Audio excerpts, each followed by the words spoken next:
because we are kings and our words matter.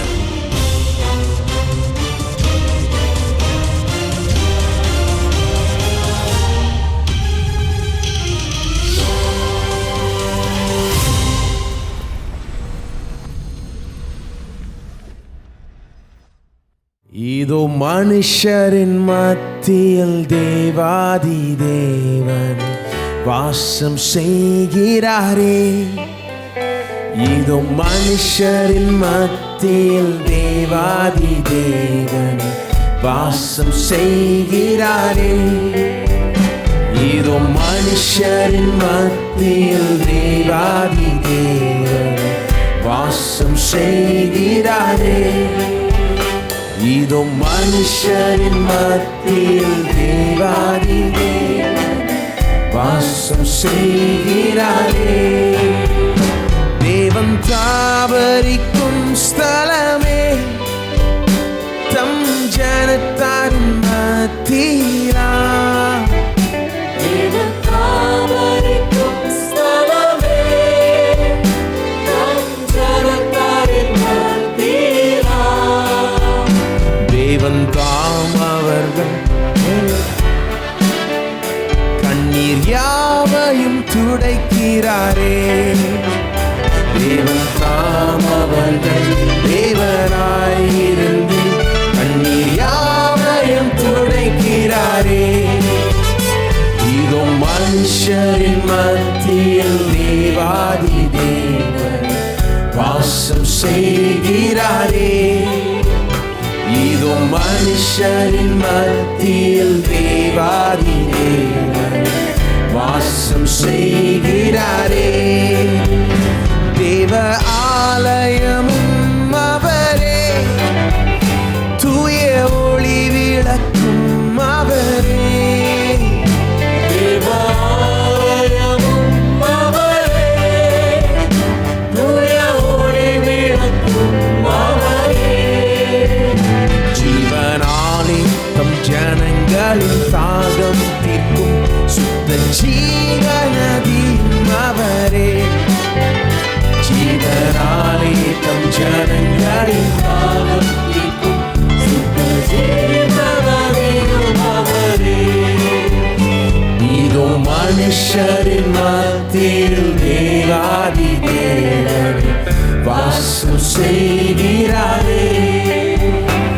இதோ மனுஷரின் மத்தியில் தேவாதி தேவன் வாசம் செய்கிறாரே. மகிமை நிறை பூரணமே, மகா பரிசுத்த ஸ்தலம் அதுவே. மகிமை நிறை பூரணமே, மகா பரிசுத்த ஸ்தலம் அதுவே. என்றும் துதியுடனே அதன் வாசல் உள்ளே எங்கள் பாதங்கள் நிற்கிறதே. என்றும் துதியுடனே அதன் வாசல் உள்ளே எங்கள் பாதங்கள் நிற்கிறதே. இதோ மனுஷரின் மத்தியில் தேவாதி தேவன் வாசம் செய்கிறாரே. இதோ மனுஷரின் மத்தியில் தேவாதி தேவன் வாசம் செய்கிறாரே. சீயோனே உன் வாசல்களை ஜீவதேவனே நேசிக்கிறார். சீயோனே உன் வாசல்களை ஜீவதேவனே நேசிக்கிறார். சீரும் மிகுந்திடுமே சுவிசேஷந்தனை குறி உயர்த்திடுவோம் உமையே. சுவிசேஷந்தனை குறி உயர்த்திடுவோம் உமையே. இதோ மனுஷரின் மத்தியில் தேவாதி தேவன் வாசம் செய்கிறாரே. இதோ மனுஷரின் மத்தியில் தேவாதி தேவன் வாசம் செய்கிறாரே.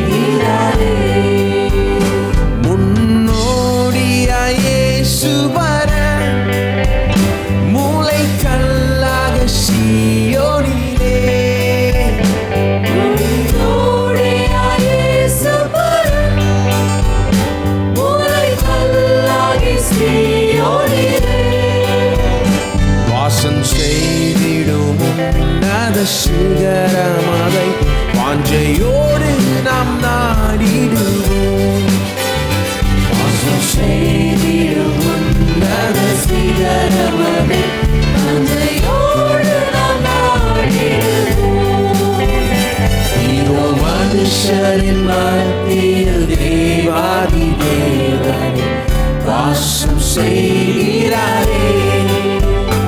இதோ மனுஷரின் மத்தியில் தேவாதி தேவன் வாசம் செய்கிறாரே. இதோ மனுஷரின் மத்தியில் தேவாதி தேவன் வாசம் செய்கிறாரே.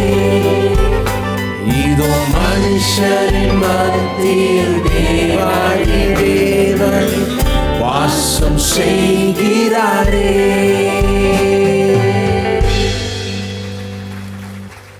நம்ம எல்லோரும் தயவு செய்து எழுந்து நின்று பாடுவோம். சுவிசேஷத்தின் மிகப்பெரிய நற்செய்தி இதுதான். மனுஷரின் மத்தியில் தேவாதி தேவன் வாசம் செய்கிறார். இதுதான் எல்லாத்துக்கும் முடிவு. ஆரம்பமும் இதுதான், முடிவும். ஆரம்பத்தில் பைபிளில் நம்ம பார்க்குறோம், ஏதேன் தோட்டத்தில் மனுஷன் தேவனுடைய தோட்டத்திலே இருக்கிறான். தேவன் அங்கே அவனோட பேசுகிறார், நடக்கிறார், நடமாடுகிறார். ஆனால் பாவம் செஞ்ச பிறகு, பாவத்தில் விழுந்த பிறகு அந்த தோட்டத்திலிருந்து அவன் நீக்கப்படுகிறான். தேவனுடைய பிரசன்னத்திலிருந்து நீக்கப்படுறதுக்கு ஒரு அடையாளமாக இருக்குது. ஆனால் தேவன் அவனை அப்படியே விட்டுறல. அவனுக்காக என்னென்னமோ செய்கிறார். ரட்சிப்பை உண்டு பண்ணுகிறார். எப்படி பண்ணுகிறார்? அவரே வரார். அங்கிருந்து வானத்திலிருந்து கீழே இறங்கி மனுஷனோட இருக்கும்படி இம்மானுவேலாக வருகிறார். வந்து அவனோட இருந்து, அவனோட வாழ்ந்து, அவனுக்காக மரித்து உயிர் தெழுந்து பரமேறி ரட்சிப்பை இன்னைக்கு நமக்கு கொடுத்திருக்கிறார்.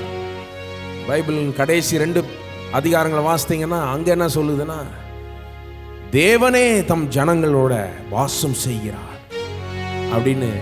சரீர பிரகாரமாகவே தேவனோட நாம் ஒரு நாள் வாசம் செய்வோம், அதுதான் நம்பிக்கொண்டு இருக்கிறோம். ஆனால் இப்பொழுதே பரிசுத்த ஆவியானவர் நமக்குள்ளாக இருக்கிறார். தேவனுடைய பிரசன்னம் நம்மோட இருக்குது. ஆவிக்குரிய ரீதியில் இப்பொழுதே தேவனுடைய பிரசன்னத்தை நாம் அனுபவிக்க முடியும். தேவன் நம்மோட ஆவிக்குரிய ரீதியில் இப்பொழுதே இருக்கிறார். தேவனுடைய பிரசன்னம் இந்த இடத்துல கூட இருக்குது. இன்னைக்கு நீங்கள் வந்திருக்கிறது சாதாரண ஒரு இடம் கிடையாது. தேவன் விசேஷித்த விதத்தில் அவருடைய பிரசனத்தை வெளிப்படுத்துகிற இடம்தான் இது. வாரந்தோறும் ஒவ்வொரு வாரமும் இங்கே விசேஷித்த விதத்தில் வெளிப்படுத்துகிறார். எவ்வளோ பெரிய ஆசீர்வாதம் பாருங்கள். தேவனுடைய பிரசன்னம் இருக்கிறதுலே பெரிய ஆசீர்வாதம். மற்றதெல்லாம் அதுக்கு பிறகுதான். பெரிய ஆளுங்களுடைய சமூகத்துக்குள்ளே போயிட்டாலே எல்லாம் நடந்துடும். ஒரு பெரிய ராஜா அவரை பார்க்கறது தான் கஷ்டம். பார்த்துட்டா என்ன வேணா நடக்கலாம். பெரிய ஆளுங்க தெரியும் சமுதாயத்தில் ரொம்ப வல்லமே உள்ள நபர்களாக இருக்கலாம். அவங்கள பார்த்தா அவங்க என்ன வேணால் அவங்களுக்கு செஞ்சு முடிக்கலாம். பார்க்குறது தான் சில நேரம் ரொம்ப கஷ்டம். அவங்களோட அப்பாயின்மெண்ட்டே கிடைக்காது. தேவன் எவ்வளோ பெரியவர், எவ்வளோ பெரிய ராஜா. ஆனால் அவர் பார்க்குறதுக்கு நமக்கு எந்த அப்பாயின்மெண்ட்டும் தேவையில்லை, எதுவும் தேவையில்லை. தைரியமாக அவருடைய பிரசனத்துக்குள் இயேசுவின் நாமத்தில் இயேசு நமக்காக செய்ததன் மூலமாக தைரியமாக நாம் நுழையலாம். இப்போ அவருடைய பிரசனத்திலே இருக்கிறோம். அவரே இங்கே நமக்கு பிரசனமாய் இருக்கிறார். இன்னைக்கு அவருடைய ராஜாவின் பிரசனத்தில் இருக்கிறீர்கள். ஆகவே தைரியம் கொள்ள வேண்டும். அடுத்த பாடல் சொல்கிறது, ஆகும் எல்லாம் ஆகும். அவருடைய பிரசனத்தில் இருக்கிறீங்கன்ற ஒரு உணர்வோட பாடுங்கள். எல்லாமே உண்மையிலே ஆகும். பெரிய காரியங்களை எதிர்பார்த்து கொண்டு பாடுங்கள். பெரிய ஒரு முடிவை எதிர்பார்த்து கொண்டு பாடுங்கள். பாடுவோம். ஆகும் எல்லாம் ஆகும், உம்மாலேதான் எல்லாம் ஆகும். ஆகும் எல்லாம் ஆகும், உம்மாலேதான் எல்லாம் ஆகும்.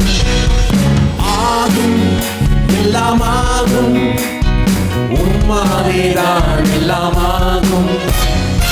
ஆகும் எல்லாம் ஆகும், உம்மாலேதான் எல்லாம் ஆகும். ஆகும் எல்லாம் ஆகும், உம்மாலேதான் எல்லாம் ஆகும். ஆகும் எல்லாம் ஆகும், உம்மாலேதான் எல்லாம் ஆகும். உம்மாலாகாத காரியம் ஒன்றும் இல்லை. உம்மாலாகாத காரியம் ஒன்றும் இல்லை. உம்மாலாகாத காரியம் ஒன்றும் இல்லை. எல்லாமே உம்மாலாகும். அல்லேலூயா, எல்லாமே உம்மாலாகும். ஆகும் எல்லாம் ஆகும், உம்மாலேதான் எல்லாம் ஆகும். ஆகும் எல்லாம் ஆகும்,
எல்லாமாகும் ஆகும் எல்லாமாகும் உம்மாலேதான் எல்லாமாகும் மாலாகாத காரியம் ஒன்றுமில்லை மாலாகாத காரியம் ஒன்றுமில்லை மாலாகாத காரியம் ஒன்றுமில்லை எல்லாமே உம்மாலாகும் அல்லேலூயா எல்லாமே உம்மாலாகும் எனக்கு குறித்ததை நிறைவேற்றி முடிப்பவர் நீரே நீரே எனக்காக யாவையும் செய்து முடிப்பவர் நீரே எனக்கு குறித்ததை நிறைவேற்றி முடிப்பவர் நீரே நீரே எனக்காக யாவையும் செய்து முடிப்பவர் நீரே நீரே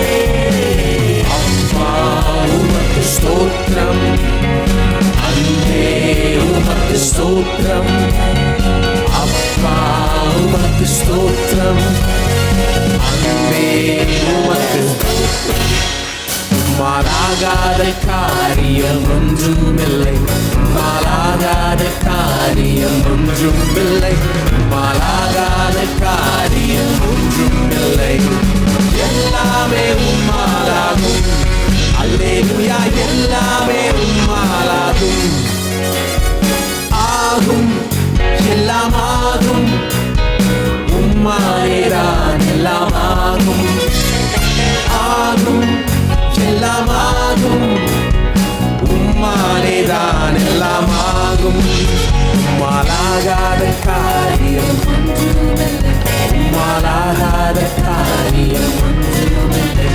மாலாகாத காரியம் எல்லாமே உம்மாலாகும் அல்லேலூயா எல்லாமே வறண்ட நிலத்தை நீரூற்றாய் மாற்றுபவர் நீரே நீரே அவாந்தர வெளியை தண்ணீராய் மாற்றுபவர் நீரே நீரே வறண்ட நிலத்தை நீரூற்றாய் மாற்றுபவர் நீரே நீரே அவாந்தர வெளியை தண்ணீராய் மாற்றுபவர் நீரே அப்பா உமக்கு ஸ்தோத்திரம் அன்பே உமக்கு ஸ்தோத்திரம் அப்பா உமக்கு ஸ்தோத்திரம் அன்பே உமக்கு ஸ்தோத்திரம் மாலாகாத காரியம் ஒன்றுமில்லை மாலாகாத காரியம் ஒன்றுமில்லை மாலாகாத காரியம் ஒன்றுமில்லை எல்லாமே உம்மாலாகும் அல்லேலூயா எல்லாமே உம்மாலாகும் ஆகும் எல்லாமாகும் உம்மாலேதான் எல்லாமாகும் ஆகும் எல்லாமாகும் உம்மாலேதான் எல்லாமாகும் மாலாகாத காரியம் ஒன்றுமில்லை மாலாகாத காரியம் ஒன்றுமில்லை மாலாகாத காரியம் ஒன்றுமில்லை எல்லாமே உம்மாலாகும் அல்லேலூயா எல்லாமே உம்மாலாகும் எனக்கு குறித்ததை நிறைவேற்றி முடிப்பவர் நீரே நீரே எனக்காக யாவையும் செய்து முடிப்பவர் நீரே எனக்கு குறித்ததை நிறைவேற்றி முடிப்பவர் நீரே நீரே எனக்காக யாவையும் செய்து முடிப்பவர் நீரே நீரே அப்பா உமக்கு ஸ்தோத்திரம் அன்பே உமக்கு ஸ்தோத்திரம் அப்பா உமக்கு ஸ்தோத்திரம் அன்பே உமக்கு ஸ்தோத்திரம் உம்மாலாகாத காரியம் ஒன்றுமில்லை உம்மாலாகாத காரியம் ஒன்றுமில்லை உம்மாலாகாத காரியம் ஒன்றுமில்லை எல்லாமே உம்மாலாகும் அல்லேலூயா அல்லேலூயா எல்லாமே உம்மாலாகும் ஆகும் எல்லாம் ஆகும் உம்மாலே தான் எல்லாம் ஆகும் ஆகும் எல்லாம் ஆகும் உம்மாலே தான் எல்லாம் ஆகும் உம்மாலாகாத காரியம் ஒன்றுமில்லை உம்மாலாகாத காரியம் ஒன்றுமில்லை உம்மாலாகாத காரியம் ஒன்றுமில்லை எல்லாமே உம்மாலாகும் அல்லேலூயா எல்லாமே உம்மாலாகும் ஆகும் எல்லாம் ஆகும் உம்மாலே தான் எல்லாம் ஆகும் ஆகும் எல்லாம் ஆகும் உம்மாலே தான் எல்லாம் ஆகும் ஆகும் எல்லாம் ஆகும் உம்மாலே தான் எல்லாம் ஆகும் ஆகும் எல்லாம் ஆகும் உம்மாலே தான் எல்லோரும் ஆகும் ஆகும் எல்லாம் ஆகும் உம்மாலே தான் எல்லாம் ஆகும் ஆகும் எல்லாம் ஆகும் உம்மாலே தான் எல்லாம் ஆகும்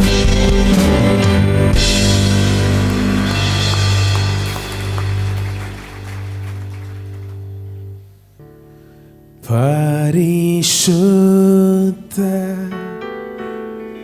தேவன் நீரே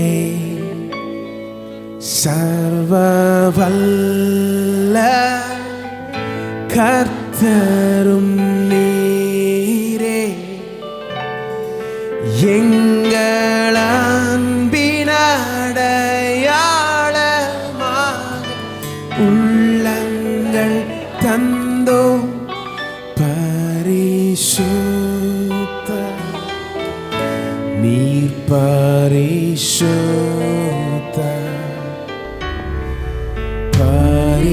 பரிசுத்த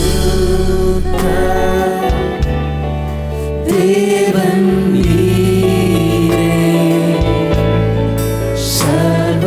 சர்வவல்ல கர்த்தரும் நீரே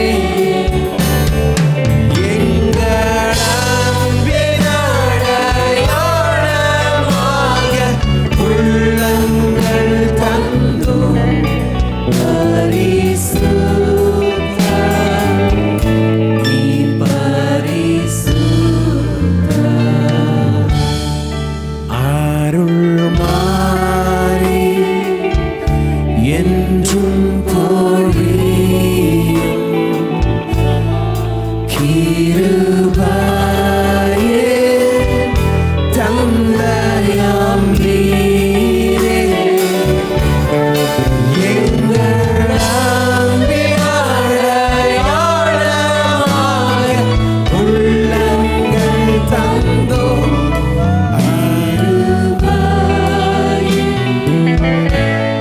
தந்தையாம் நீரே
நீர் தூயவர் ஆண்டவரே, நீர் பரிசுத்தர், உம்மை போல் வேற ஒருவரும் இல்லை.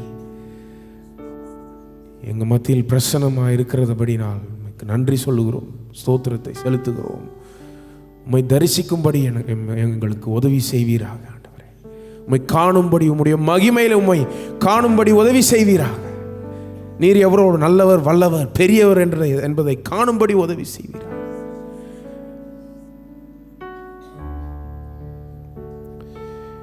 தூயரே உம்மை காண்கையில்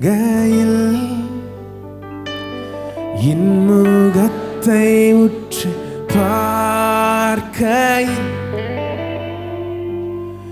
என்னை சூழ்ந்த அனைத்தும் பேரொளியால் விலகிடு.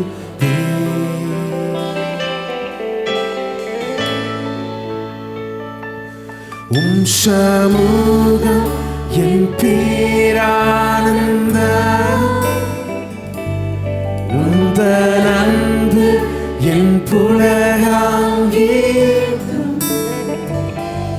என்னை சூழ்ந்த அனைத்தும் பேரொளியால் விலகிடுவே.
தூயரே உம்மை காண்கையில் இன்முகத்தை உற்று பார்க்கையில் என்னை சூழ்ந்த அனைத்தும் பேரொளியால் விலகிடுவே.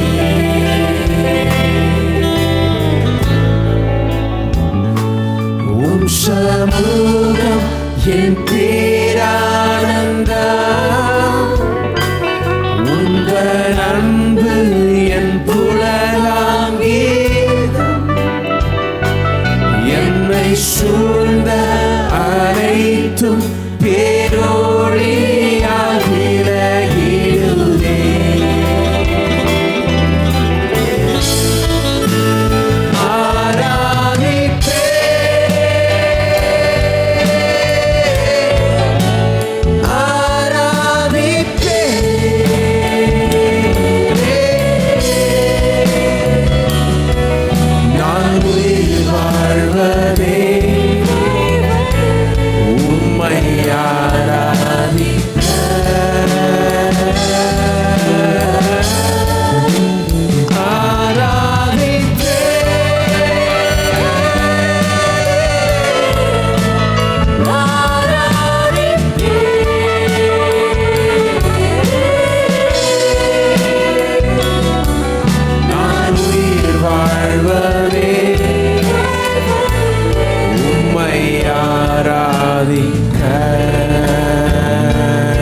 எல்லோரும் பாடுவோம், ஆராதிப்போம்.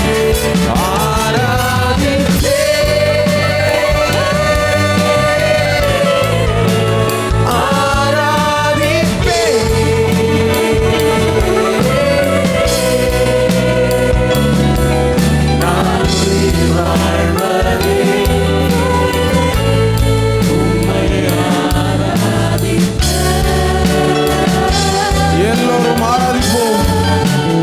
ஆரா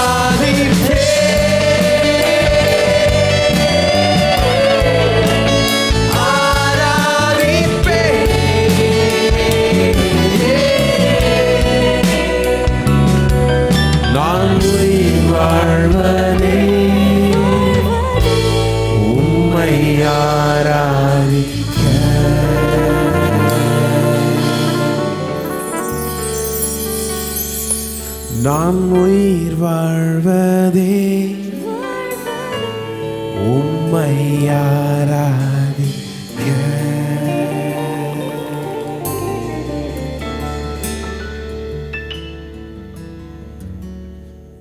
நம்ம எல்லாரும் கரங்களை உயர்த்தி நாம் கர்த்தரை ஸ்தோத்தரிப்போம் இந்த காலை வேளையிலே.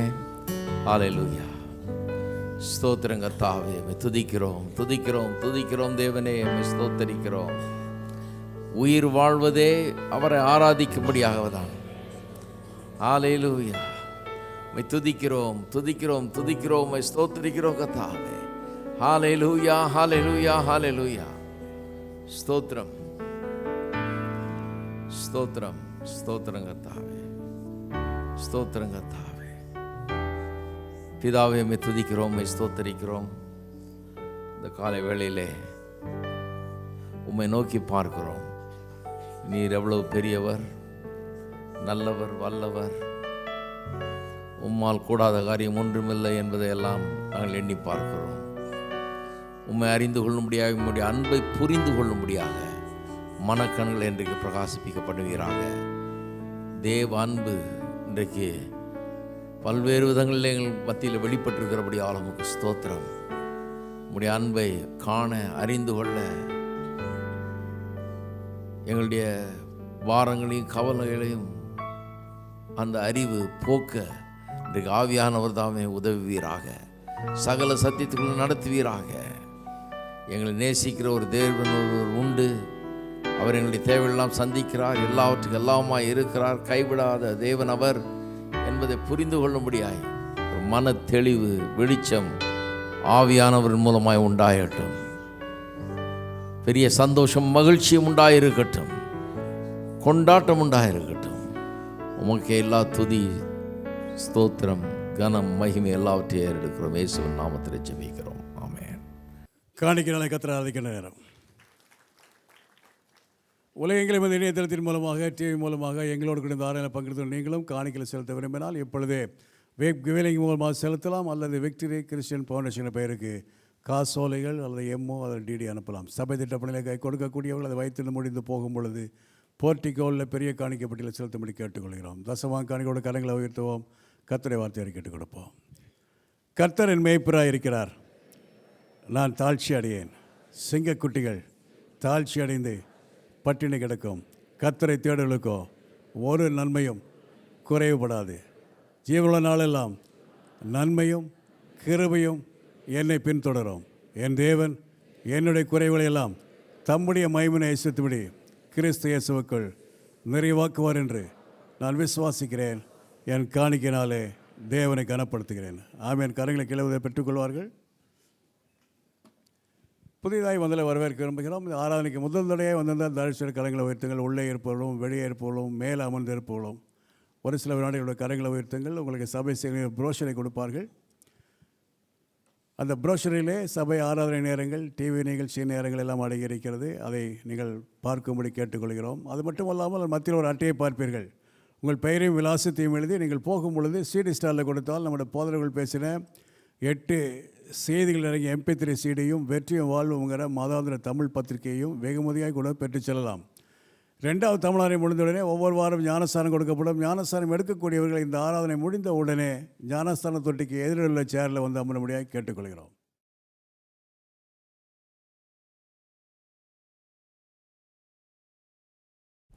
கர்த்தருடைய வார்த்தைக்கு நாம் செல்வோம்.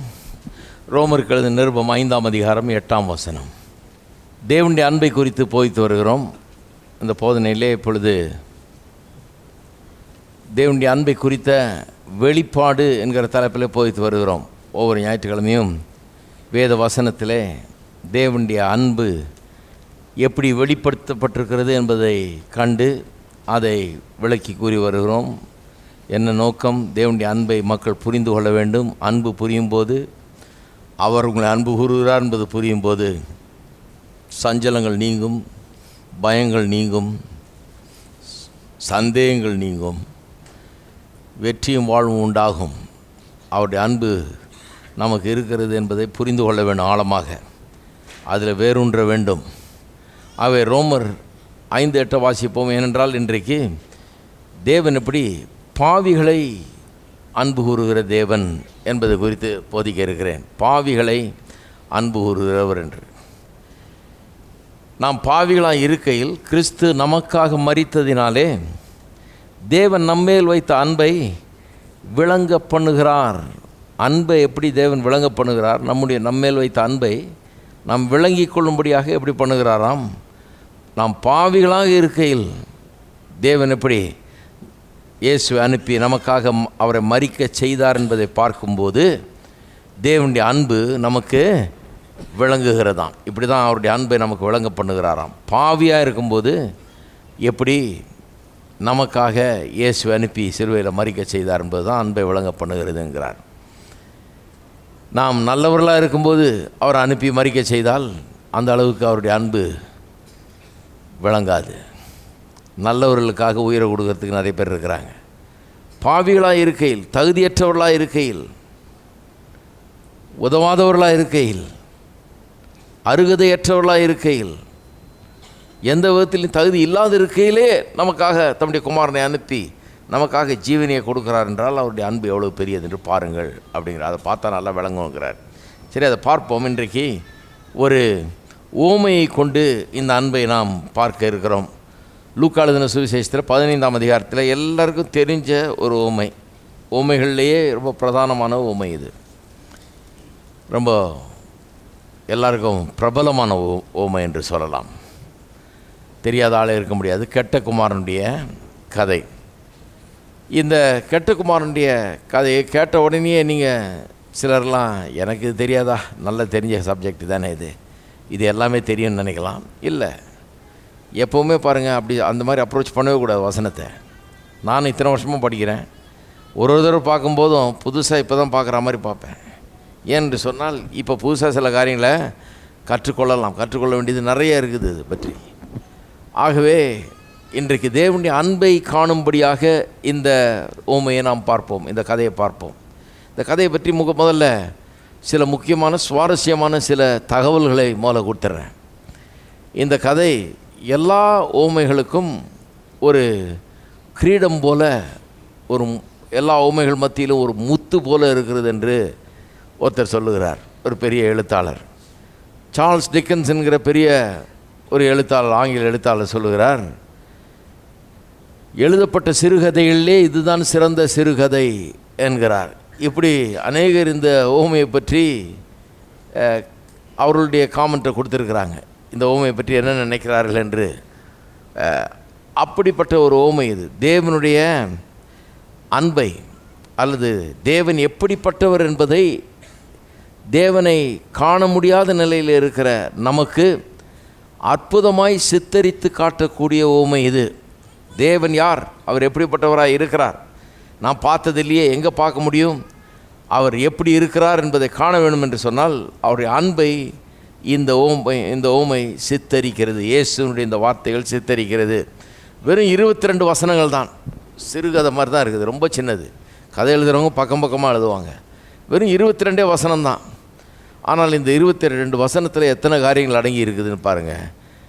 மனுஷ வாழ்க்கைக்குரிய அத்தனை காரியங்கள் இந்த 22 வசனத்துக்குள்ளே அடக்கி விட்டார்கள். இயேசு அடக்கி இருக்கிறார். இதில் வர்ற கதாபாத்திரங்களை எடுத்து பாருங்கள். அந்த தகப்பன், 2 குமாரர்கள், இவர்களை குறித்தது தான் இந்த கதை. இந்த தகப்பன் 2 குமாரனை எடுத்துக்கிட்டிங்கன்னா நம்ம எல்லாருமே அதில் ஏதாவது ஒன்றா தான் இருக்கிறோம். நம்ம எல்லாருமே அதில் ஏதோ ஒரு விதத்தில் தான் வாழ்ந்து கொண்டிருக்கிறோம். அப்படிப்பட்ட ஒரு கதை இது. இந்த கதை சொல்லும்போதே நம்முடைய உள்ளத்தை தொடுகிறது. நாம் அதோடு ஐடென்டிஃபை பண்ணுகிறோம். நம்மை அதில் காண முடிகிறது. நம்மளை நம்முடைய வாழ்க்கையின் ஏதோ ஒரு பகுதி அங்கே நாம் உணர முடிகிறது. ஆகவே இது ஒரு அற்புதமான கதை, ஒரு நல்ல முடிவு, நல்ல ஒரு அழகான சந்தோஷமான ஒரு முடிவு இதுக்கு இருக்குது. சினிமாக்காரர்கள் வந்திருப்பீங்கன்னா சொல்கிறேன், கதை தேடுறீங்கன்னா இதோ இருக்குது கதை, நல்ல கதை காமிச்சு விட்டுட்டேன் ஃப்ரீயாக. இதுக்கு கெட்ட குமாரனுடைய கதை என்று பெயர் வந்துவிட்டது.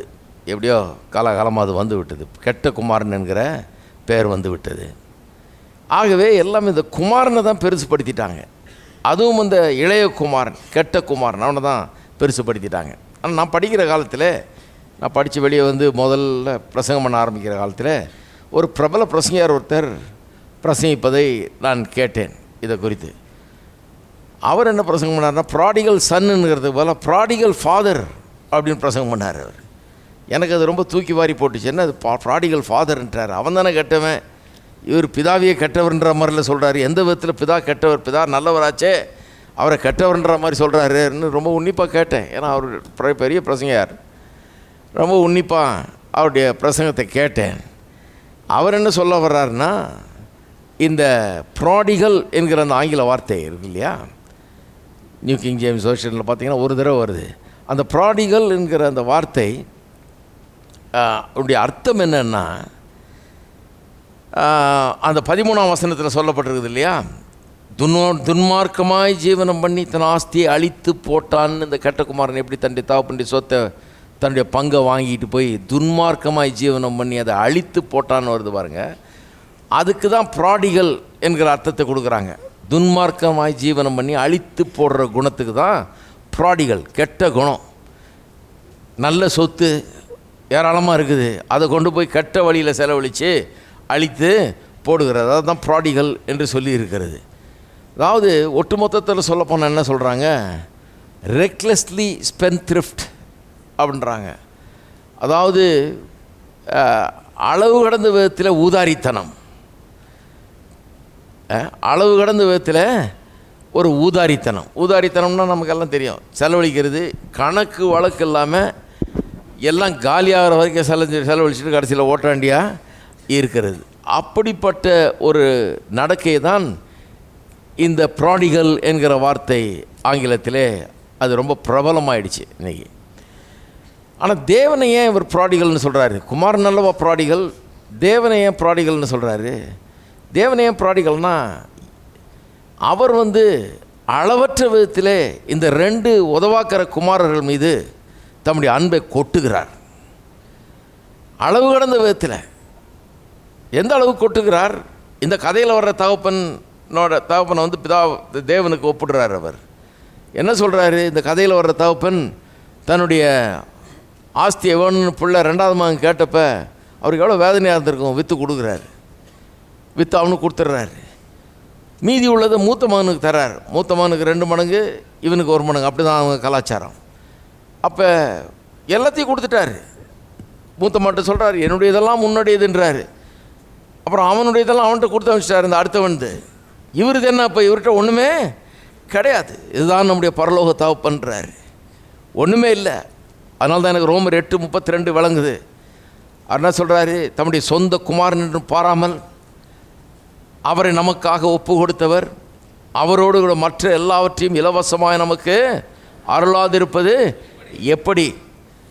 அதாவது இப்படி சொல்கிறேன் நான், தேவன் இயேசுவை நமக்காக சிலுவையில் மறிக்கும்படி ஒப்பு கொடுக்கும் போது, இந்த உலகத்தில் அனுப்பி சிலுவையில் மறிக்க ஒப்பு கொடுக்கும்போது தம்மிட்ட இருந்த பெஸ்ட்டை கொடுத்துட்டார், இருக்கிறதுலே பெஸ்ட்டை கொடுத்துட்டார். இனிமேல் அவரே நினச்சாலும் இதை விட சிறந்த ஒன்று தர முடியாது. சிலர் சொல்கிறாங்க கர்த்தரால் கூடாத காரியம் ஒன்று இல்லைன்னு. இல்லை, இருக்குது நிறையா. உதாரணத்துக்கு அவரால் பொய் சொல்ல முடியாது, இல்லைங்களா? கர்த்தரால் கூடாத காரியம் முடியாது தான், கரெக்டு தான். ஆனால் கூடாத காரியம் சிலதெல்லாம் இருக்குதுன்றது தான் உண்மை. அவரால் பொய் புரட்டு ஏமாத்து வேலைலாம் பண்ண முடியாது அவரால். அவர் உண்மை உள்ளவர், இல்லைங்களா? அப்போ அவரால் முடியாத காரியங்கள் சில இருக்குது. அந்த முடியாத காரியங்கள் சிலதில் இதுவும் ஒன்று. அவரால் இயேசுவை காட்டிலும் சிறந்த ஒன்றை உங்களுக்கு தரவே முடியாது. என்றைக்கு இயேசுவை தந்தாரோ அன்றைக்கே சிறந்ததை கொடுத்துட்டார். அதை விட சிறந்ததை ஒன்று உங்களுக்கு தரவே முடியாது. ஆகவே சிலர் முழு புஸ்தகத்தையும் இந்த கெட்ட குமாரனை பற்றி எழுதிட்டாங்க. இன்னும் சிலர் முழு புஸ்தகத்தையும் மூத்த குமாரனை பற்றி எழுதிட்டாங்க. பிதாவை விட்டுட்டாங்க கடைசியில். ஆனால் நம்ம பிதாவை தான் ரொம்ப கான்சென்ட்ரேட் பண்ணணும்னு நினைக்கிறேன். தேவனை ரொம்ப கான்சென்ட்ரேட் பண்ணணும். ஏன்னா இந்த கதை அவருடைய அன்பு அது எப்படிப்பட்டது, அது எவ்வளவு ஏராளம் தாராளமாக இருக்கிறது, அது எப்படி அளவற்ற விதத்தில் நம்மிடத்திலே பொழியப்படுகிறது என்பதெல்லாம் குறித்து நமக்கு சொல்லக்கூடிய ஒரு கதை. இந்த 15ஆம் அதிகாரமே லூக்காவில் ரொம்ப விசேஷமான ஒரு அதிகாரம். அங்கே தான் இந்த 3 கதைகள் வருது இல்லையா? 3 கதை ஒரே அதிகாரத்தில் வருது. ஒரே காரணத்துக்காக தான் 3 கதையும் சொல்கிறார். அந்த காரண காரியங்களை பின்னால் கடைசியில் வர்றேன் நான், ஏன்னா அப்போ தான் அந்த பாயிண்ட்டு சொல்ல முடியும். நான் மூணு கதையும் ஒரே அதிகாரத்தில் தான் சொல்கிறாரு. மூணு சம்பவங்கள் என்ன? ஒன்று, காணாமற் போன ஆடு. 100 ஆடு இருக்கு கிட்டத்தட்ட, 99 ஆடு இருக்குது. ஆனால் ஒன்று காணாமல் போச்சு. இந்த 99 விட்டுட்டு அந்த ஒன்று தேடி போகிறான். தேடி அதை கண்டுபிடிச்சி தண்டி தோளில் மேலே போட்டுக்கிட்டு சந்தோஷத்தோடு திரும்பி வருகிறான். நல்ல ஒரு மெய்ப்பனவன் இல்லையா? கடவுள் எப்படிப்பட்டவர்ன்றதை விலைக்கு சொல்கிறாரு இவர். இப்படி தான் கடவுள் அப்படின்னு தேடி வர்றாரு.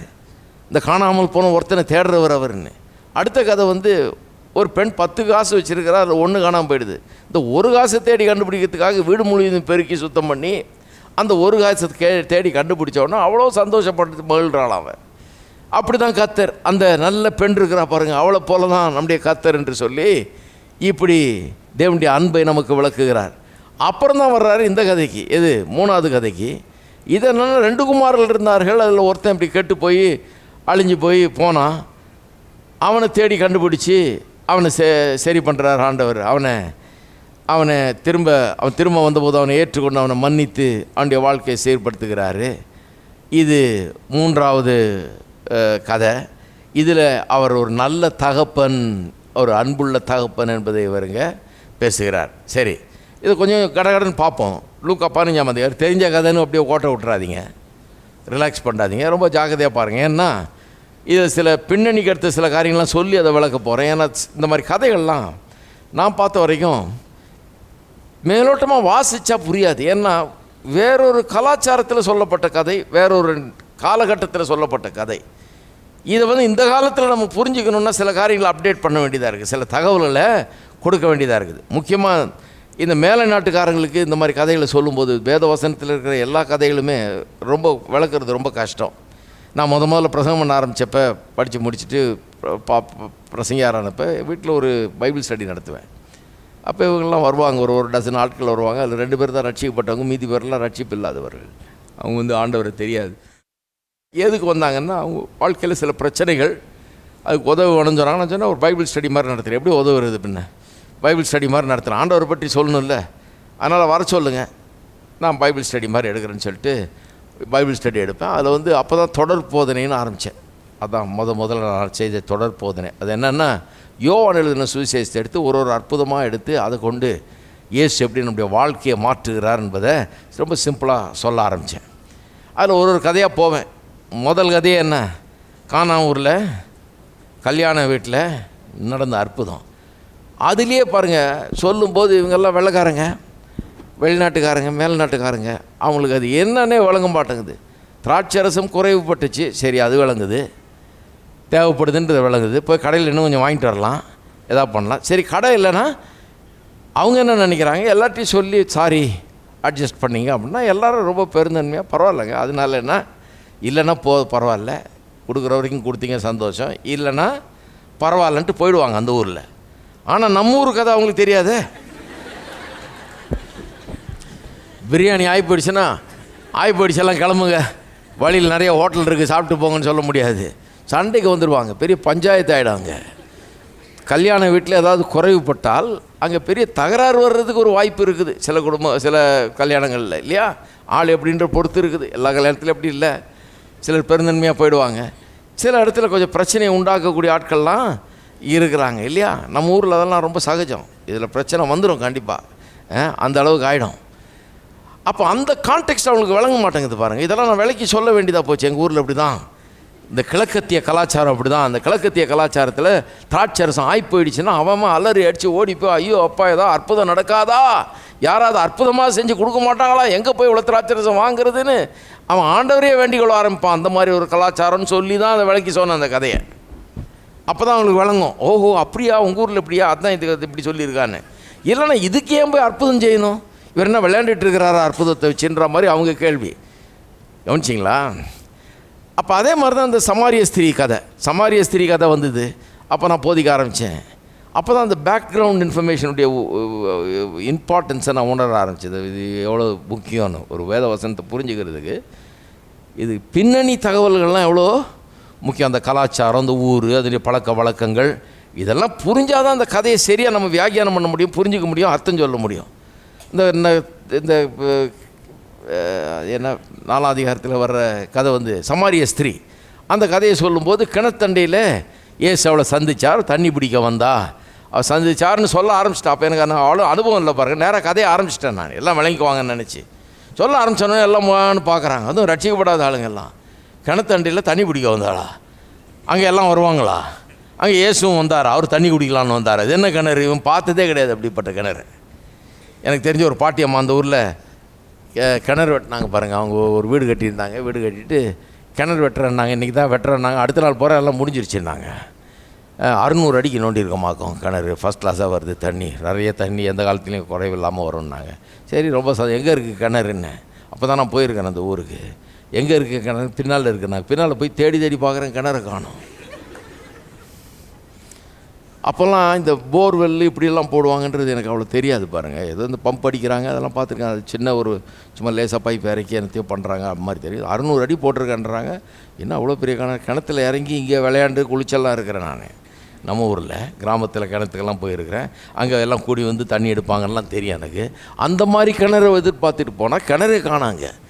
அந்த பாட்டியம்மாட்ட போய் கேட்டேன், எங்கே உங்கள் கிணறு காணுமேன்னாங்க. நான் காமிக்கிறேன்னு சொல்லி கூப்பிட்டது காமிக்குது. இவ்வளோண்டு பைப் ஒன்று இவ்வளோண்டு 1 இன்ச்சு வெளியே நீட்டிகிட்டு இருக்குது. அந்த பைப்பை ஒரு கேப் வச்சு மூடி இருக்கிறாங்க. தான் கிணறு, 600 அடி ஆழம் கிணறு. இதில் மோட்டர் கட்டெல்லாம் போட்டு தூக்குவோன்றாங்க அந்த அம்மா. எனக்கு ஆச்சரியமா, அடே அப்பா இது என்ன இவ்வளோ சிம்பிளாக இறக்கிட்டு போயிட்டுருக்காங்க, சுத்தமாக வச்சுட்டு போயிருக்கான் இடத்த இறக்கிட்டு.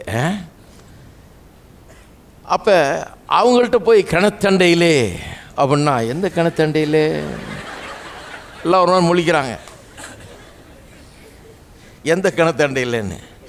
அப்போ இதெல்லாம் இதெல்லாம் கொஞ்சம் அறிஞ்சு விலைக்கு சொல்ல வேண்டியதாக இருக்குது பாருங்கள். நமக்கு வந்து சுலபமாக கொஞ்சம் அவங்கள விட சுலபமாக நமக்கு வழங்குது. இருந்தாலும் நமக்கு சில தகவல்கள் தேவைப்படுது இல்லையா.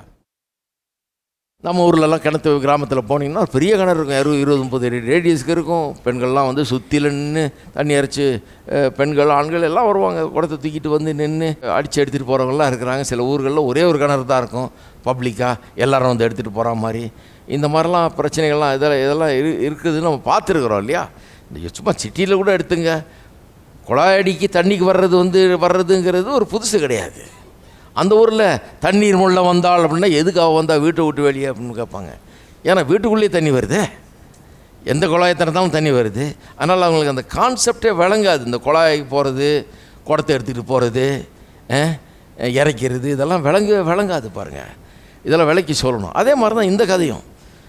அந்த காலத்தில் நான் படித்து வெளியே வந்த காலத்தில், அந்த காலத்தில் ஒரு புஸ்தகம் வெளிவந்தது, ஒரு பிரபலமான புஸ்தகம், ரொம்ப பிரபலமாச்சு. இந்த கலாச்சார பின்னணிகளை ஆராய்ந்து இந்த ஓமைகளுக்கு அர்த்தம் சொல்லுவதற்கு பெரிதும் உதவக்கூடிய ஒரு புஸ்தகம். பெய்லிங்கிற ஒருத்தர் பெரிய ஆராய்ச்சியாளர். அவர் இதில் எக்ஸ்பர்ட்டு, மிடில் ஈஸ்டர்ன் கஸ்டம்ஸில் எக்ஸ்பர்ட். அவர் இந்த மிடில் ஈஸ்ட் நாடுகளுக்கெல்லாம் பயணம் செய்து இந்தியாவுக்கு கூட வந்தாராம் பாருங்கள். எல்லா மிடில் ஈஸ்ட் நாடுகளுக்கெல்லாம் பயணம் செய்து இந்த கிழக்கத்திய நாடுகள் எல்லாத்துக்குமே வந்திருக்கிறார். வந்து போய் 2-3 கேள்விகளை எல்லார்ட்டையும் கேட்டாராம். ஏழை பணக்காரன், படித்தவன் படிக்காதவன், கிராமம் பட்டணம் எல்லாத்துலேயும் போய் கேட்டிருக்கார். பல விதமான நாடுகள்கிட்ட ஒரு சாம்பிள் மாதிரி ஆராய்ச்சி பண்ணுறதுக்கு எல்லார்ட்டையும் சில கேள்வி 2-3 கேள்வி கேட்டிருக்கார். முதல் கேள்வி என்னென்னா, உங்கள் ஊரில் யாராவது இந்த கெட்டகுமாரன் கேட்டது போல் ஆஸ்தியை விற்று எனக்குரிய பங்கை எனக்கு தர வேண்டும் என்று கேட்பானா? பாருங்கள் அந்த வசனம் 11-12 ஆகிய வசனம். பின்னும் அவர் சொன்னது, ஒரு மனுஷனுக்கு 2 குமாரர் இருந்தார்கள். அவர்கள் இளையவன் தகப்பனை நோக்கி, தகப்பனை ஆஸ்தியில் எனக்கு வரும் பங்கை எனக்கு தர வேண்டும் என்றான். அந்தபடி அவன் அவர்களுக்கு தன் ஆஸ்தியை பங்கிட்டு கொடுத்தான். அதாவது ஆஸ்தியில் எனக்கு வரும் பங்கை எனக்கு தர வேண்டும்னு உங்கள் ஊரில் கேட்பாங்களா யாராவது பசங்க போய் அப்படின்னு கேள்வியான் கேட்டிருக்கார் இந்த ஆராய்ச்சியாளர். அவருக்கு வந்த பதில் ஏறக்குறைய எல்லார்ட்டேருந்து வந்த பதில் என்னன்னா, அப்படியெல்லாம் இங்கே கேட்கவே மாட்டாங்க, அதெல்லாம் தப்பு, கேட்க மாட்டாங்க. அடுத்த கேள்வி, யாரும் கேட்க மாட்டாங்க, சரி, யாரும் கேட்டதில்லை, சரி, யாராவது கேட்கக்கூடிய சாத்தியம் இருக்குதா, கேட்க முடியுமா? அப்படி கேட்டதும் கிடையாது, கேட்கவும் முடியாதுன்றது தான் பதில். அடுத்தது இவர் கேள்வி, ஏன் முடியாது? ஏன் அப்படிப்பட்ட ஒரு கேள்வி தவறான கேள்வி? ஏன் ஆஸ்தியில் எனக்குரிய பங்கை தாரும்னு ஏன் கேட்க முடியாது உங்கள் நாட்டில், உங்கள் கலாச்சாரத்தில் அப்படின்னு கேட்டது ஏன்னு கேட்டிருக்காரு, சொல்லியிருக்காரு. அப்படி கேட்டால் என்ன பண்ணிட்டு வரான் அப்பா அப்படின்னு அவன் சொல்கிறானா, அடித்து விடுவார். தான் பதில். இப்படிலாம் கேட்டால் எங்கள் ஊரில் அடி பின்னிடுவாங்க. ஆஸ்தியை விற்று எனக்குரிய ஆஸ்தியை என்னுடைய பங்கு ஆஸ்தியில் எனக்குரிய பங்கை தாரன்னு கேட்டால் அடி தான் விழுனா. ஏன்பா, ஏன் உங்கள் ஊரில் அப்படி, என்ன தப்பு அதில் அப்படின்னு கேட்டால் சொல்கிறானா, எல்லாம் சொல்கிறாங்களாம், ஏன் அப்படி கேட்கக்கூடாதுன்னா, தகப்பனை பார்த்து நீ சீக்கிரம் சாவு, உன் சொத்தெல்லாம் எனக்கு வருன்ற மாதிரி அர்த்தம் அது. அதனால தான் எங்கள் ஊரில் உயிரோடு இருக்க தகப்பன்ட்டு போய் உன் சொத்தை விற்று எனக்கு வர வேண்டியது செட்டில் பண்ணுன்னு சொல்கிறது எங்கள் கலாச்சாரத்தில் ஏற்றுக்கொள்ளக்கூடியது அல்ல. எனக்கு தெரியும், ஒரு பொண்ணை கல்யாணம் பண்ணி கொடுத்தாங்க பாருங்கள். புருஷன் என்னைக்கு பார்த்தாலும் அதை வாங்கிட்டு வா, உங்கள் அப்பாட்டேருந்து இதை வாங்கிட்டு வா, ஒரு மாதம் எதாவது வாங்கிட்டு வர சொல்கிறது. ஒரு மாதம் கொஞ்சம் காசு வாங்கிட்டு வான்றது, எனக்கு அது வேணும் இது வேணுன்றது. அடுத்த மாதம் எனக்கு இது வேணும் அது வேணும் காசு. இது மாதிரி ஒரு மாதம் கேட்டு ஒரு மாதம் மோட்டர் சைக்கிள் வாங்கி கொடுக்க சொல்லு, ஒரு புது மோட்டர் சைக்கிள் வாங்கி கொடுக்க சொல்லு. இவங்க ஏதோ வாங்கி முடிஞ்சதெல்லாம் வாங்கி கொடுத்துருக்குறாங்க. நம்ம ஊரில் தான் தெரியுமா, எல்லாம் எவ்வளோ முடியுமோ அவ்வளவு என்னென்ன பண்ணணுமோ பண்ணி வாங்கி கொடுத்துருக்குறாங்க. வாங்கி கொடுத்தாச்சு. இந்த பொண்ணுக்கு கொஞ்சம் வெறுப்பாயிடுச்சு. மாதம் எதையாவது ஒன்று வாங்கிட்டு வான்னு அர்த்தம். மோட்டர் சைக்கிளை வாங்கி தர சொன்னோன்னு அது சொன்னிச்சான், நீங்கள் ஒன்று பண்ணுங்கள், நல்லா ஜெபம் பண்ணுங்க, எங்கள் அப்பா சீக்கிரம் சாகணுன்னு. செத்தா எல்லாமே வந்து சேரும், நிறைய பணம் வரும் நமக்கு அப்படின்னுச்சான். அந்த அர்த்தத்தில் தான் அந்த மாதிரி ஒரு கேள்வி தப்புன்றாங்க. உயிரோடு இருக்க தாப்பனை பார்த்து எனக்கு வர வேண்டிய ஆஸ்தியை என் சொத்தில் என் ஷேரை செட்டில் பண்ணுன்னு சொல்கிறது மகா பெரிய தப்பு எங்கள் கலாச்சாரத்தில். நாங்களாம் இந்த கிழக்கத்திய நாடுகளில், ஏன்னா தகப்பன் உயிரோடு இருக்கும்போது அப்படி பண்ணுறது கிடையாது. தகப்பனை சாகுன்றதுக்கு சமம். அதாவது ஒரு பையன் என்ன சொல்கிறான்னா, என் ஆஸ்தியை எனக்கு வர வேண்டிய ஆஸ்தியில் எனக்கு வர வேண்டிய பங்கு எனக்கு தான் சொன்னப்போ, அப்பா நீ சீக்கிரம் சாகு, எனக்கு நிறைய பிளான்லாம் இருக்குது, ஊருக்கெல்லாம் போகணுன்னு வச்சுருக்கிறேன், எனக்கு இந்த ஊரும் பிடிக்கல, இந்த வாழ்க்கையும் பிடிக்கல, இந்த வாழ்க்கை முறையும் பிடிக்கல, இந்த குடும்பமும் பிடிக்கல, ஒன்றையும் பிடிக்கல, எவரையும் பிடிக்கல, இதில் இருந்து நான் வெளியே வர்றதுக்கு ஒரே வழி நீ சாகணும், சீக்கிரம் செத்தா தான் என் கையில் கொஞ்சம் காசு வரும், அப்போ தான் நான் ஊரை விட்டு கிளம்ப முடியும், நாட்டை விட்டு கிளம்ப முடியும், தூர தேசத்துக்கு போக முடியும், என் இஷ்டப்படி என்னுடைய எண்ணப்படி நான் வாழ முடியும். அதுதான் அவன் சொல்கிறது. ஆஸ்தியில் எனக்கு வர வேண்டிய பங்கு எனக்கு தான் சொன்னதனுடைய அர்த்தம் இது தான்றாங்க. நம்ம அப்படி வாசிக்கிறது இல்லைல்ல சாதாரணமாக. அதனால தான் அது அவ்வளோ பெரிய, அதாவது ஏசு ஏன் இதை சொல்கிறார், இந்த கதையை ஏன் இப்படி ஆரம்பிக்கிறாரு, ஆஸ்தியில் எனக்குடைய பங்கை தான் சொல்லி கேட்டான் ஏன் ஆரம்பிக்கிறாரு. இந்த பையன் அந்த தாப்பனை எந்த அளவுக்கு இன்சல்ட் பண்ணுறான், எந்த அளவுக்கு அவருக்கு தொல்லை கொடுக்குறான், எந்த அளவுக்கு அவருடைய மனதை நோகடிக்கிறான், புண்படுத்துகிறான் என்பதை வேணும்னே காட்டுறாரு. ஏன்னா பாவம் செய்கிற பாவி கூட கடவுளுடைய மனதை எப்படி தான் நோகடிக்கிறான். கடவுள் அவனுக்கு மூச்சை கொடுத்து, அவனுக்கு ஒரு உலகத்தை கொடுத்து, விளைச்சா விதையிற மாதிரி பூமியை கொடுத்து, சூரிய வெளிச்சத்தை கொடுத்து, மழை தண்ணியை கொடுத்து, எல்லாம் கொடுத்து வச்சுருக்காரு. விடுற மூச்சு முதற்கொண்டு சாப்பிட்ற சாப்பாடெல்லாம் கடவுளுடைய தயவுனால தான் உண்டாகிறது, கடவுளுடைய கிருபையினால தான் உண்டாகிறது. ஆனால் கொஞ்சம் கூட நன்றி இல்லை பாருங்கள். மனுஷன் கடவுளை நினச்சி பார்க்கறது இல்லை, நன்றி செலுத்துறதில்லை, அவரை வணங்குறதில்லை, அவருடைய வார்த்தைக்கு கீழ்ப்படுகிறதில்லை. இன்னும் கேட்டால் கடவுளை விட்டு தூரமாக போகணுன்னு தான் பார்க்குறான். அவருடைய வழி அவனுக்கு பிடிக்கல, இவன் சொந்த வழியில் தான் வாழணும்னு விரும்புகிறான்.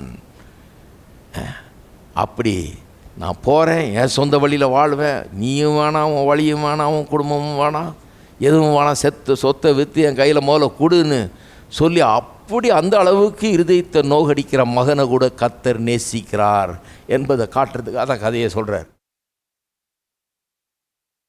அதுவும் அந்த யூத மார்க்கத்திலே உள்ள அந்த குடும்பங்களில் இந்த சொத்தை செட்டில் பண்ணுறது ஒரு சில சட்டங்கள் இருக்குது. தாப்பன் உயிரோடு இருக்கும்போது அதை இந்த மாதிரிலாம் செட்டில் பண்ண முடியாது. தாப்பன் செத்த பிறகு 2 குமாரர்கள் இருந்தாங்கன்னா அந்த 2 குமாரர்களுக்கும் அவர்களுடைய பங்கு கிடைக்கும். மூத்த குமாரனுக்கு 3ல் 2 பங்கு கிடைக்கும், இளைய குமாரனுக்கு 1 பங்கு கிடைக்கும். ஏன்னா மூத்தவனுக்கு இளைய 2 குமாரன் இருந்தாங்கன்னா அது இப்படி தான் பிரிக்கப்படும். மூத்தவனுக்கு 2 பங்கு, இளையவனுக்கு 1 பங்கு. ஏன்னா மூத்தவனுக்கு டபுள் ஷேர்னு அவர்களுடைய சட்டம். அது ஒன்று. செத்த பிறகு தான் அதெல்லாம் பண்ணுவாங்க. இந்த கெட்ட குமாரன் உடனே தாண்டுறான், என்னுடைய ஆஸ்தியில் எனக்கு பங்கை எனக்கு தர வேண்டும்னு கேட்குறான். இப்போ தாண்டுற, செத்த பிறகு எனக்கு எழுதி வைன்னு சொல்ல, இப்போ எனக்கு தான் கேட்குறான். இப்போ தர்றதுன்னா இப்போ உடனே அதை செட்டில் பண்ணுறது ரொம்ப கஷ்டம் பாருங்கள். இப்போ என்ன பண்ணணும், இருக்கிற நிலத்தெல்லாம் அதில் ஒரு பங்கு எடுத்து 3ல் ஒரு பங்கை பிரித்து எடுத்து இவனுக்கு கொடுக்கப்பட்ட அந்த ஒரு பங்கை இப்போ விற்று அதை காசாக்கணும். அதை காசாக்கி அதன் பிறகு தான் இவனுக்கு செட்டில் பண்ண முடியும் பாருங்கள். இவன் போகிறான்னா, காசை எடுத்துகிட்டு போகிறேன்னு சொன்னான்னா விற்று தான் செட்டில் பண்ணணும். அப்போ இதெல்லாம் ரொம்ப பெரிய வேலை. அந்த தகப்பன் இந்த கதையில் சொல்லப்பட்டிருக்க விதத்தை பார்த்திங்கன்னா, அவனுக்கு வேலைக்காரர்கள் இருந்தார்கள், ஆடு மாடுகள் இருந்தது, கொளுத்த கன்று இதெல்லாம் இருந்திருக்குது. நினச்சா இசை வாசிக்கிறவங்களையும் பாட்டு பாடுறவங்களையும் ஆடுறவங்களையும் பாடுறவங்களையும் எல்லோரும் கூப்பிட்டு பெரிய பாட்டியை ஒழுங்கு பண்ணக்கூடிய அளவுக்கு அவனுக்கு பணமும் அந்தஸ்தும் மரியாதையும் அந்த சமுதாயத்தில் இருந்திருக்கிறது. ஒரு நல்ல செல்வந்த வீடு மாதிரி தெரியுது. அப்படிப்பட்ட வீட்டில் நிறைய சொத்துக்கள் இருந்திருக்கும், நிறைய நிலங்கள்லாம் இருந்திருக்கும், பெரிய தோட்டம் துறவெல்லாம் இருந்திருக்கும். அந்த கிராமங்களில் சின்ன ஊர்களில் அந்த காலத்தில் சீக்ரெட்னு எதுவுமே கிடையாது பாருங்கள். வீட்டுக்குள்ளே சில காரியங்கள் புகைஞ்சா சீக்கிரம் அந்த வெளியே வந்துடும். முக்கியமாக அந்த இடத்தெல்லாம் விற்க போனாங்கன்னா, அதுவும் தகப்பன் இருக்கும்போதே விற்க ஆரம்பித்தாங்கன்னா ஊரே பேச ஆரம்பிச்சிடும். என்னமோ ஆயிடுச்சு, அந்த பையன் பிரிச்சுக்கிட்டு போகிறாரு, சின்ன பையன் விட்டு போகிறாராக்குன்னு ஊரே பேச ஆரம்பிச்சிருவாங்க. ஏன் இதை சொல்கிறார் இயேசு? இப்படி இந்த ஆஸ்தியில் எனக்கு வர வேண்டிய அந்த பங்கை எனக்கு தர வேண்டும் என்று அவன் கேட்குறான்றது ஏன் அது ரொம்ப அப்படி ஆரம்பிக்கிறாருன்னு சொன்னால், ஒரு பாவி எப்படி தேவனை நிந்திக்கிறான், எப்படி தேவனுடைய இருதயத்தை துக்கப்படுத்துகிறான். இந்த பையன் அவனுடைய தகப்பனுடைய இருதயத்தை துக்கப்படுத்தினது போல பாவியும் துக்கப்படுத்துகிறான். இருந்தாலும் பாவியை தேவன் நேசிக்கிறார் என்பதை தான் சொல்ல வர்றார். அந்த துக்கப்படுத்துகிறான்றதுக்காக அதை அழுத்தம் திருத்தமாக சொல்ல வர்றாரு. வீட்டு கதை வெளியெல்லாம் தெரியுது, எல்லாம் சந்தியெல்லாம் சிரிக்குது. அவமானப்படுறார் தகப்பன், அசிங்கப்படுறாரு. சொத்தெல்லாம் கண்ணுக்கு முன்னாடியே விற்கிறாங்க. எவ்வளோ வேதனையாக இருக்கும் பாருங்கள். ஒரு நல்ல மனுஷன் சம்பாரித்து வாங்கி எல்லாம் வச்சு பேணி பாதுகாத்தா இந்த உதவாக்கரைக்காக எல்லாத்தையும் விற்க வேண்டியதாக இருக்குது. அந்த மனுஷனுக்கு எவ்வளோ பெரிய வேதனையாக இருக்கும். இதெல்லாம் தான் சொல்கிறதுக்காக தான் இயேசு அப்படி சொல்கிறார் இந்த கதையை. எப்படி பாவமும் பாவியும் தேவனுடைய இருதயத்தை துக்கப்படுத்துகிறார்கள், எப்படி தேவனை நிந்திக்கிறார்கள், எப்படி தேவனுடைய இருதயத்தை புண்படுத்துகிறார்கள் அப்படின்றாரு. ஆனால் விஷயம் என்ன, அப்படி இருந்தும் அவ்வளவு புண்படுத்தி அவ்வளோ கேவலப்படுத்தி அந்த பையன் அவ்வளோ செய்தோம் பிதா விற்று அவனுக்கு கொடுத்துட்றாரு கையில். ஏன்னா அவன் போகிறேன்னு நிற்கிறான். அவனை வலுக்கட்டாயப்படுத்தி இங்கே இருந்தால் தான் உனக்கு சோறு, இல்லைனா முடியாதுன்னு சொல்ல முடியும் வரால, சொல்ல விரும்பலை. ஏன்னா அது கட்டாயப்படுத்தி அவனை இருக்க வச்சதாகும். அவன் இருந்து அவரோட அன்பாட வாழ வேண்டும் என்று சொன்னால் அவன் மனமுவந்து அதை செய்ய வேண்டும் ஒழிய கட்டாயத்தினால் அதை செய்யக்கூடாது. இதனால தான் சொல்கிறேன் பாருங்கள், இந்த தேவனை தான் எனக்கு ரொம்ப பிடிக்குது. என்னை அவர் எந்த விதத்துலையும் கட்டாயப்படுத்தலை. உன் முழு இருதயத்தோடும், உன் முழு மனதோடும், உன் முழு ஆத்மாவோடும், உன் முழு பலத்தோடும் தேவனாகி கர்த்தரில் அன்பு கூறுவாயாக. நான் அன்பு கூற வேண்டியது என்னுடைய பொறுப்பு. நான் மனமும் அதை செய்ய வேணும். அவர் என்னை கழுத்தை பிடிச்சி செய்ய வைக்கிறவர் அல்ல, செய்ய முடியாதுன்னு இல்லை, ஆனால் செய்ய வைக்கிறவர் அல்ல. ஏன்னா எனக்கு சுதந்திரம் இருக்கணும்னு அவர் விரும்புகிறார். எதையுமே என்னை வலுக்கட்டாயமாக செய்ய நிர்பந்தம் பண்ணுகிறவர் அல்லவே அல்ல. எல்லாத்தையுமே மனமும் தான் நான் செய்ய வேண்டும் என்று விரும்புகிறார். அது மட்டும் இல்லை, இவன் விற்று எல்லாத்தையும் கொண்டு போனான்னா ஒரு பெரிய ரிஸ்க்கு. என்ன ரிஸ்க்கு? கொண்டு போனான்னா திரும்பி வரவே முடியாது பாருங்கள். அப்படி திரும்ப வர வேண்டிய ஒரு நாள் வந்ததுன்னா எல்லாத்தையும் விற்று எடுத்துகிட்டு போயிட்டான், ஊருக்கே தெரிஞ்சிருச்சு, ஊரே அவனை துண்டிச்சிருவாங்க. திரும்பி வந்தான்னா பாருங்கள், அவன் உள்ளே நுழைஞ்சான்னா ஒரு பெரிய பானை எடுத்துகிட்டு போட்டு உடைப்பாங்களாம். உடைச்சி சிம்பாலிக்காக உடைச்சி எல்லாம் கத்துவாங்களாம், இவனுக்கு எங்களுக்கு ஒன்றும் கிடையாதுன்னு. கத்தி முடித்த பிறகு அவன் 10 தடவை மேலே எங்களையும் நடந்தால் கூட இவனை வந்ததே தெரியாத மாதிரி இருப்பாங்களாம். இவன் கண்ணுக்கே படாதது மாதிரி. Is basically invisible to them. அவங்களுடைய பார்வைக்கு இவன் கண்ணுக்கே தெரியாதவன் மாதிரி இருக்கணும். அவன் இருக்கிறான்றதை அவங்க அங்கீகரிக்கவே மாட்டார்களாம். அவ்வளவு அப்படிப்பட்ட ஒரு இது. அதாவது இந்த மாதிரிலாம் பண்ணிவிட்டு போய் சொத்தெல்லாம் இழந்து ஒன்றும் இல்லாமல் திரும்பி வந்தால் நோ செகண்ட் சான்ஸ், 2வது வாய்ப்பு தரப்பட மாட்டாது. அதான் அவங்க சொசைட்டி. அங்கே தான் இந்த கதையை சொல்கிறார். அப்போ இந்த பையன் போகிறப்ப ஆற்றை கடக்கிறான், பின்னால் இருக்கிற பாலத்தை எல்லாம் எரித்து போட்டுறான். திரும்பி வர முடியாத அளவுக்கு தன்னை துண்டித்து கொண்டு பிதாவினிடத்திலிருந்து துண்டித்து கொண்டு போகிறான். ஆனால் பிதாவினை நேசிக்கிறார், கொடுத்துட்றார். அவன் கேட்டதை முடியாதுன்னு சொல்லியிருக்கலாம், கொடுக்க முடியாது போன்னு சொல்லியிருக்கலாம். இப்படி தான் நம்ம ஊரில் ஒரு ஆள் கேட்டாராம், என் சொத்தெல்லாம் கொடு, என் பங்கை கொடுன்னு. அது எல்லாம் அப்பா சம்பாரிச்சு சொத்து. அவர் சொன்னார், எல்லாம் நான் சம்பாரித்தது, கிளம்பு நீ முதல்லன்னாராம். ஒரு நயா பைசா கூட தர தாப்புன்னு சொல்லியிருக்கலாம், ஒரு நயா பைசா கூட தர முடியாது கிளம்புன்னு சொல்லலை. எல்லாத்தையும் கொடுத்து தான் அனுப்புகிறார். எல்லாம் கவனிங்க, இயேசு அதனால தான் அப்படி சொல்கிறார், எனக்கு வர வேண்டிய பங்கு எனக்கு வர வேண்டும், எனக்கு வேண்டும் அப்படின்னு சொல்லி கேட்டு வாங்குறான் பாருங்க. ஆஸ்தியை பங்கிட்டு கொடு அப்படிங்கிறான். சரி, அடுத்தது 13ஆம் வசனம் பாருங்கள். சில நாளைக்கு பின்பு இளைய மகன் எல்லாவற்றையும் சேர்த்து கொண்டு தூரதேசத்துக்கு புறப்பட்டு போய் அங்கே துன்மார்க்கமாய் ஜீவனம் பண்ணி தன் ஆஸ்தியை அழித்து போட்டான். என்ன சொல்லியிருக்கு?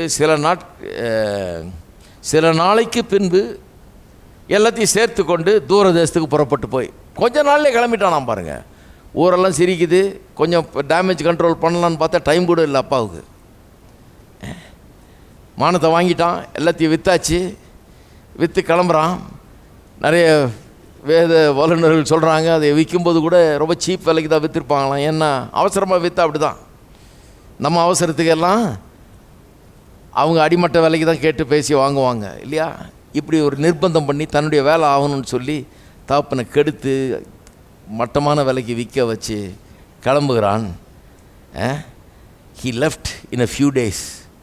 சில நாட்களுக்கு பின்பு கொஞ்ச நாள்லேயே அவன் வீட்டை விட்டு கிளம்பி போயிட்டான். இந்த கிளம்பி போகிறத பற்றி சொல்லியிருக்கு பாருங்கள். கிளம்பி என்ன பண்ணான்னா தூரதேசத்துக்கு போனான். தூரதேசத்துக்கு புறப்பட்டு போய், இந்த புறப்பட்டு போய்ங்கிறது, தூரதேசத்துக்கு புறப்பட்டு போய்ங்கிறது வந்து வெறும் ஒரு இடம் விட்டு இன்னொரு இடம் போகிறதா இருந்தால் அது ஒன்றும் பெரிய பிரச்சனை கிடையாது. இந்த புறப்பட்டு போய்ங்கிறது வேற ஒன்றை குறிக்கிறது. எதை விட்டு புறப்பட்டு போகிறான்? இவனுடைய தாயின் தகப்பன் இவனை ஒரு பெரிய பாரம்பரியத்தில் வளர்த்துருக்கிறார்கள், நல்ல குணத்தோடு வளர்த்துருக்கிறார், நல்ல குணத்தை கற்றுக் கொடுத்துருக்கிறார்கள், நல்ல பண்புகளை கற்றுக் கொடுத்துருக்கிறார்கள், கடவுளுடைய பயத்தை போதித்திருக்கிறார்கள், எல்லாம் பண்ணியிருக்கிறாங்க. அவனுக்கு எப்படி வாழ வேணும், எப்படி வேலை செய்ய வேணும், எப்படி ஒழுக்கமாக நடந்து கொள்ள வேணும் எல்லாம் போதிச்சு கட்டுக்கோப்போடு வச்சுருக்கிறாங்க. இவருடைய வழியில் அவன் நடக்க வேண்டும் என்பது தான் அவருடைய விருப்பம். நடந்து என்றென்றைக்கும் அவன் சந்தோஷமாக நல்லா இருக்கணும், எப்போவுமே ஒரு நல்ல ஒரு வாழ்க்கையை நடத்தணுங்கிறது தான் அவருடைய விருப்பம். பாருங்கள், எல்லா தாய் தப்பனுக்கும் அதுதான் விருப்பம். அப்படி வச்சுருக்கிறாங்க. இவன் தூர தேசத்துக்கு புறப்பட்டு போனானுங்கிறது வெறும் ஊர் விட்டு ஊர் போலங்க. ஒரு சில எண்ணங்கள், வாழ்க்கை முறை, இதெல்லாம் இவனுடையதாக இருந்தது. இதை காலாகாலமாக இவருடைய முன்னோர்கள் இவனுக்கு கற்று தந்திருக்கிறார்கள். அதில் தொடர்ந்து இவன் சென்று நன்றாய் சந்தோஷமாக வாழ்வான்றதான் எதிர்பார்ப்பு. அதை விட்டு புறப்பட்டு போகிறான். அதிலிருந்து தன்னை துண்டித்து கொள்ளுகிறான், அதிலிருந்து தன்னை அப்புறப்படுத்தி கொள்கிறான். இது வேணாம், அந்த எண்ணம் எனக்கு வேணாம், அந்த பாலிசி எனக்கு பிடிக்கல, அந்த ஃபிலாசபி எனக்கு பிடிக்கல, எங்கள் அப்பா அப்படி தான், அவர் தத்துவம் எனக்கு பிடிக்கல, எங்கள் குடும்பம் அப்படி தான், அவங்க எது எனக்கு பிடிக்கல அப்படின்னு சொல்லி அந்த விதமாக போகிறான் பாருங்கள்.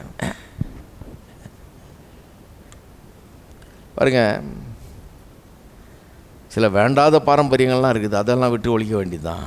ஆனால் சில நல்ல பாரம்பரியங்கள்லாம் இருக்குது, அதெல்லாம் விட்டுறக்கூடாது இல்லையா? எல்லா பாரம்பரியமே பேட்னு சொல்ல முடியாது. சிலதெல்லாம் நல்லது இருக்கிறது, தொண்டு தொட்டு வந்துக்கிட்டே இருக்குது, காலாகாலமாக வந்துக்கிட்டே இருக்குது. அது லேசில் உதறி தள்ள முடியாது. அதை உதறி தள்ளுகிறவன் தன்னுடைய வேல்யூஸே மாற்றிக்கிறான், தன்னுடைய எண்ணங்களை மாற்றிக்கிறான், போக்கை மாற்றிக்கிறான், நடைமுறை வாழ்க்கையை மாற்றிக்கிறான், எல்லாத்தையும் மாற்றிக்கிறான். அது பெரிய கேடான விளைவுகளை உண்டு பண்ணக்கூடிய வாய்ப்பு இருக்கிறது. எல்லாத்தையுமே உதறி தள்ளக்கூடாது பாருங்கள். எதை உதறி தள்ளணுமோ அதை வேண்டாத உதறி தள்ளலாம் பாருங்கள். இது ஒன்றும் சட்டை இல்லை, இந்த சட்டையை கழட்டி போட்டு அடுத்த சட்டையை மாட்டிக்கிறதுக்கு. இது ஒன்றும் ஃபேஷன் இல்லை, இப்போ ஃபேஷன் மாறிடுச்சு. முன்னே லூஸாக போட்டாங்க, இப்போ டைட்டாக போடுறாங்கன்னு போடுறதுக்கு. சில காரியங்கள்லாம் மாற்ற முடியாது பாருங்கள். மாற்ற முடியாத சில காரியங்கள்லாம் வேத வசனத்தில் இருக்குது. இருக்கிறீங்களா? அதெல்லாம் மாற்றவே முடியாது. இவன் புறப்பட்டு போய் தூரதேசத்துக்கு போனான்றது அந்த வேல்யூஸு, அந்த திங்கிங்கு, அந்த லைஃபு, அந்த வாழ்க்கை, அந்த எண்ணங்கள், அந்த விதமான காரியங்கள், அவைகளெல்லாம் விட்டு தூரமாய் போய்விட்டான் அப்படின்ற அர்த்தத்தில் தான் அதை சொல்கிறதுக்கு தான் இயேசு அப்படி சொல்கிறார். தூர தேசத்துக்கு புறப்பட்டு போனான் என்று. லிட்ரலாக கடவுளுக்குள்ளே இருக்கிற வாழ்க்கையை விட்டு தூரமாக அவன் போகணுன்னு போகிறான். போய் என்ன நடக்குது? 13ஆம் வசனம் சொல்லுது, அங்கே அவன் துன்மார்க்கமாய் ஜீவனம் பண்ணி ஆஸ்தியை அழித்து போட்டான்னு. 30ஆம் வசனம் சொல்லுது, அந்த மூத்த மகன் சொல்கிறான், அவன் திரும்பி வந்த பிறகு அவங்க அப்பாவை திட்டுறான், வேசியில் இடத்தில் உம்முடைய ஆஸ்தியை அழித்து போட்ட உம்முடைய குமாரனாகி இவன் வந்த உடனே கொளுத்த கன்றை இவனுக்காக அடிப்பித்தீரே அப்படின்றான். 2 இடத்துல சொல்லப்பட்டிருக்குது, ஆஸ்தியை அழித்தவன் இவன், ஆஸ்தியை அழித்தவன் இவன்.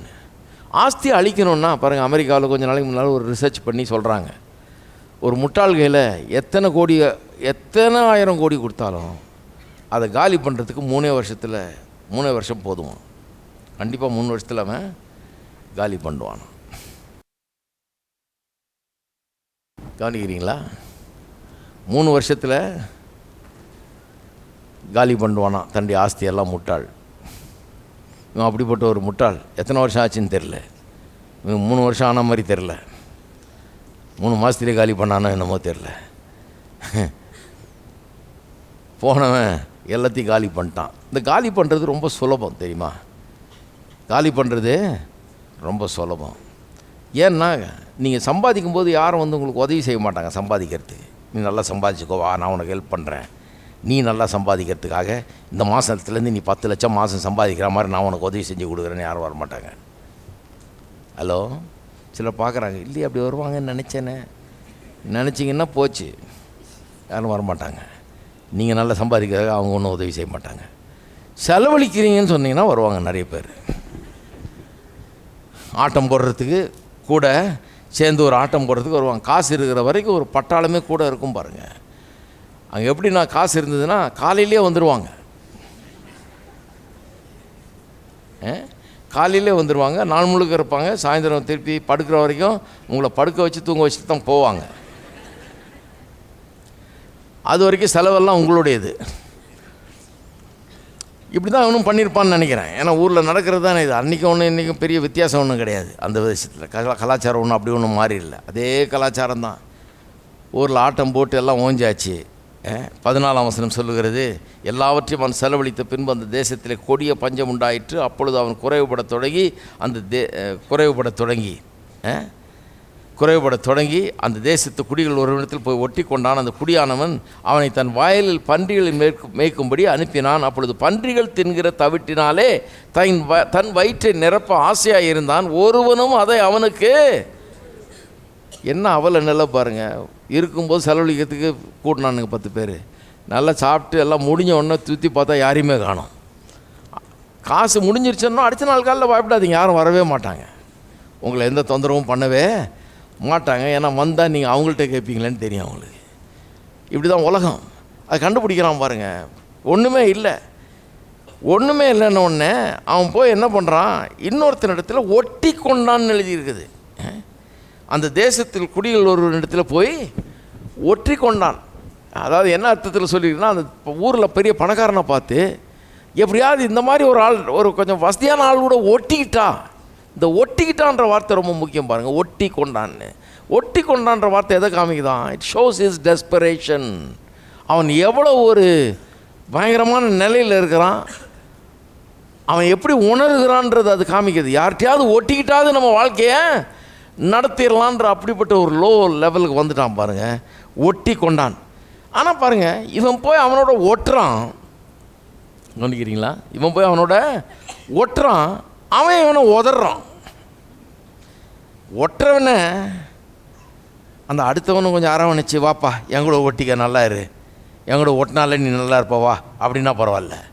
இவன் ஒட்டணும்னு நினைக்கிறான், போய் ஒட்டி பார்க்குறான், அவன் உதறான். அவன் என்ன சொல்கிறான், ஒன்றும் இங்கே வேலைலாம் ஒன்றும் கிடையாது, உனக்கு வேலை வேணுமா, சரி போ, அந்த பண்ணி கிடக்குது அதை மேய்ச்சிட்டு கிடப்போ, இருக்கிறதுல லோவஸ்ட் வேலை. இவன் ஒட்டுறான், அவன் உதறான், போய் பன்னிகளை மேய்க்கிறான். பன்னிகளை மேய்க்கிறதுங்கிறது, பன்னினாலே இந்த யூதர்களுடைய கலாச்சாரத்தின்படி அது ரொம்ப அசிங்கமான ஒரு மிருகம். அது தொடவும் மாட்டாங்க. அந்த காலத்தில் புறஜாதியார் யூதரை திட்டுறதுன்னா பன்னின்னு தான் திட்டுவாங்களாம். நம்ம ஊரில் கூட சொல்கிறோம், ஒருத்தர் மேலே ஒருத்தர் கோபம் வந்துடுச்சுன்னா மாடுன்னு ஆரம்பிக்கிறோம், அப்புறம் நாயின்னு போய் அப்புறம் பன்னின்னு வருது, போக போக வருஷா போகுது. இருக்கிறதுலே பன்னி தான் ரொம்ப மோசம் இல்லையா? ஆனால் நமக்கு அது ஒன்றும் அவ்வளோ ஒன்றும் அது உறுத்துற மாதிரி தெரில, அது பழக்கப்பட்டு போச்சு. ஏன்னா நமக்கு ஒன்றும் அது பெரிய ரிலீஜியஸ் இது கிடையாது, ரிலீஜியஸ் சிக்னிஃபிகன்ஸ் ஒன்றும் கிடையாது. அவங்களுக்கு அது பெரிய ரிலீஜியஸ் சிக்னிஃபிகன்ஸ். பண்ணி சாப்பிட மாட்டாங்க. பண்ணினாலே ஒரு அன்க்ளீன் அனிமல் அப்படிங்கிற விதத்தில் அது பண்ணியை கிட்ட போய் தொட்டுக்கிட்டு அதுக்கு 1008 சடங்காச்சாரம் பண்ணி அதை க்ளீன் பண்ணணும் பாருங்கள். அந்த மாதிரி ஒரு மத சம்மந்தப்பட்ட ஒரு காரியம் அது. அதனால் அவங்களுக்கு அந்த இது ரொம்ப அதிகம். இந்த பண்ணினாலே அது ரொம்ப மோசம். வேணும்னு ஏசு சப்ஜெக்ட் அப்படி கொண்டு போகிறார். வேறு ஏதாவது வேலை சொல்லியிருக்கலாம், இந்த வேலைக்கு போனால் அந்த வேலைக்கு போனால் அப்படின்னு. என்ன சொல்கிறாரு? பண்ணியை மேய்க்கும்படி அவன் அனுப்பப்பட்டான் அப்படின்றார். நான் அந்த மீட்டிங்கில் இருந்துதான் நல்லா இருக்கும்னு நினைக்கிறேன். நான் என்ன பண்ணியிருப்பேன், அப்படியே பாரிசீஸ் அந்த அங்கே இருக்கிற அந்த பரிசே இருந்தானுங்க பாருங்கள், அவங்கள அப்படியே ஒரு நோட்டம் விட்டுருப்பேன் எப்படி பார்க்குறாங்கன்னு. ஏன்னா அவங்களுக்கு தான் இது அப்ளிகேஷனு. அவங்க உடனே நெளிஞ்சிருப்பாங்க அவங்கெல்லாம், என்ன அது பண்ணியை மேய்க்கிறான்றாரு அப்படின்னு. அந்த அளவுக்கு அவனுடைய வாழ்க்கை ரொம்ப கீழே போகுது. அந்த பண்ணி சேத்தில் கடந்து இவனும் அதோடு சேர்ந்து உழல்றான். ஆனால் கதையை ஏன் இப்படி சொல்கிறாருன்னா, அவன் ஆஸ்தியை கேட்டப்பவும் அவனை நேசித்தார், அதை விற்று காசாக்கி இவரை துன்பப்படுத்திட்டு இவரை காயப்படுத்திட்டு அவன் கிளம்புனப்பவும் அவனை நேசித்தார், தூர தேசத்துக்கு போனப்பவும் அவனை நேசித்தார். இப்போ பாவத்தில் அவன் உழண்டு கொண்டு கிடக்கிறப்ப கஷ்டப்பட்டுட்டு இருக்கிறவன் அவனை நேசிக்கிறார். அவர் ஒன்றும் இவன் வந்து கூப்பிட்டு போக முடியாது பாருங்க, இவனுக்கு அறிவில்லை. சொல்லி பார்த்துருப்பாருங்க, அப்புறம் தானே விட்டார். இவர் பேசாமல் இருக்கார், ஆனால் நேசிக்கிறாரு. எப்போ வந்தாலும் ஏற்றுக்கொள்கிற மனப்பான்மையில் தான் இருக்கிறார். தேவன் நம்ம எப்படி பார்க்குறார், ஒரு பாவி எப்படி பார்க்குறாருன்றது தான் ஏசிங்க சொல்கிறாரு. அப்போ பன்னிகள் மத்தியில் உழண்டு கிடக்கிறான் பாருங்கள், தரித்திரத்துலேயும் பாவத்திலையும் அவன் உழந்து கொண்டு கிடக்கிறான். அடுத்தது 17-19. அவனுக்கு புத்தி தெளிந்த போது அவன், என் தகப்பனுடைய கூலிக்காரர் எத்தனையோ பேருக்கு பூர்த்தியான சாப்பாடு இருக்கிறது, நானும் பசியினால் சாகிறேன். நான் எழுந்து என் தகப்பனிடத்திற்கு போய், தகப்பனே, பரத்துக்கு விரோதமாக உமக்கு முன்பாகவும் பாவம் செய்தேன், இனிமேல் உம்முடைய குமாரன் என்று சொல்லப்படுவதற்கு நான் பாத்திரன் அல்ல, உம்முடைய கூலிக்காரர்கள் ஒருவனாக என்னை வைத்து கொள்ளும் என்பேன் என்று சொல்லி. சரி, இது ஒரு டேர்னிங் பாயிண்ட் மாதிரி தான் உண்மையாகவே அவன் வாழ்க்கையில். என்ன turning point? he came to himself. புத்தி தெளிந்த போது அப்படின்னு இருக்குது, புத்தி தெளிந்த போது. ஆனால் இதை வந்து பூரண மனம் திரும்புதல்னு சொல்லிட முடியாது.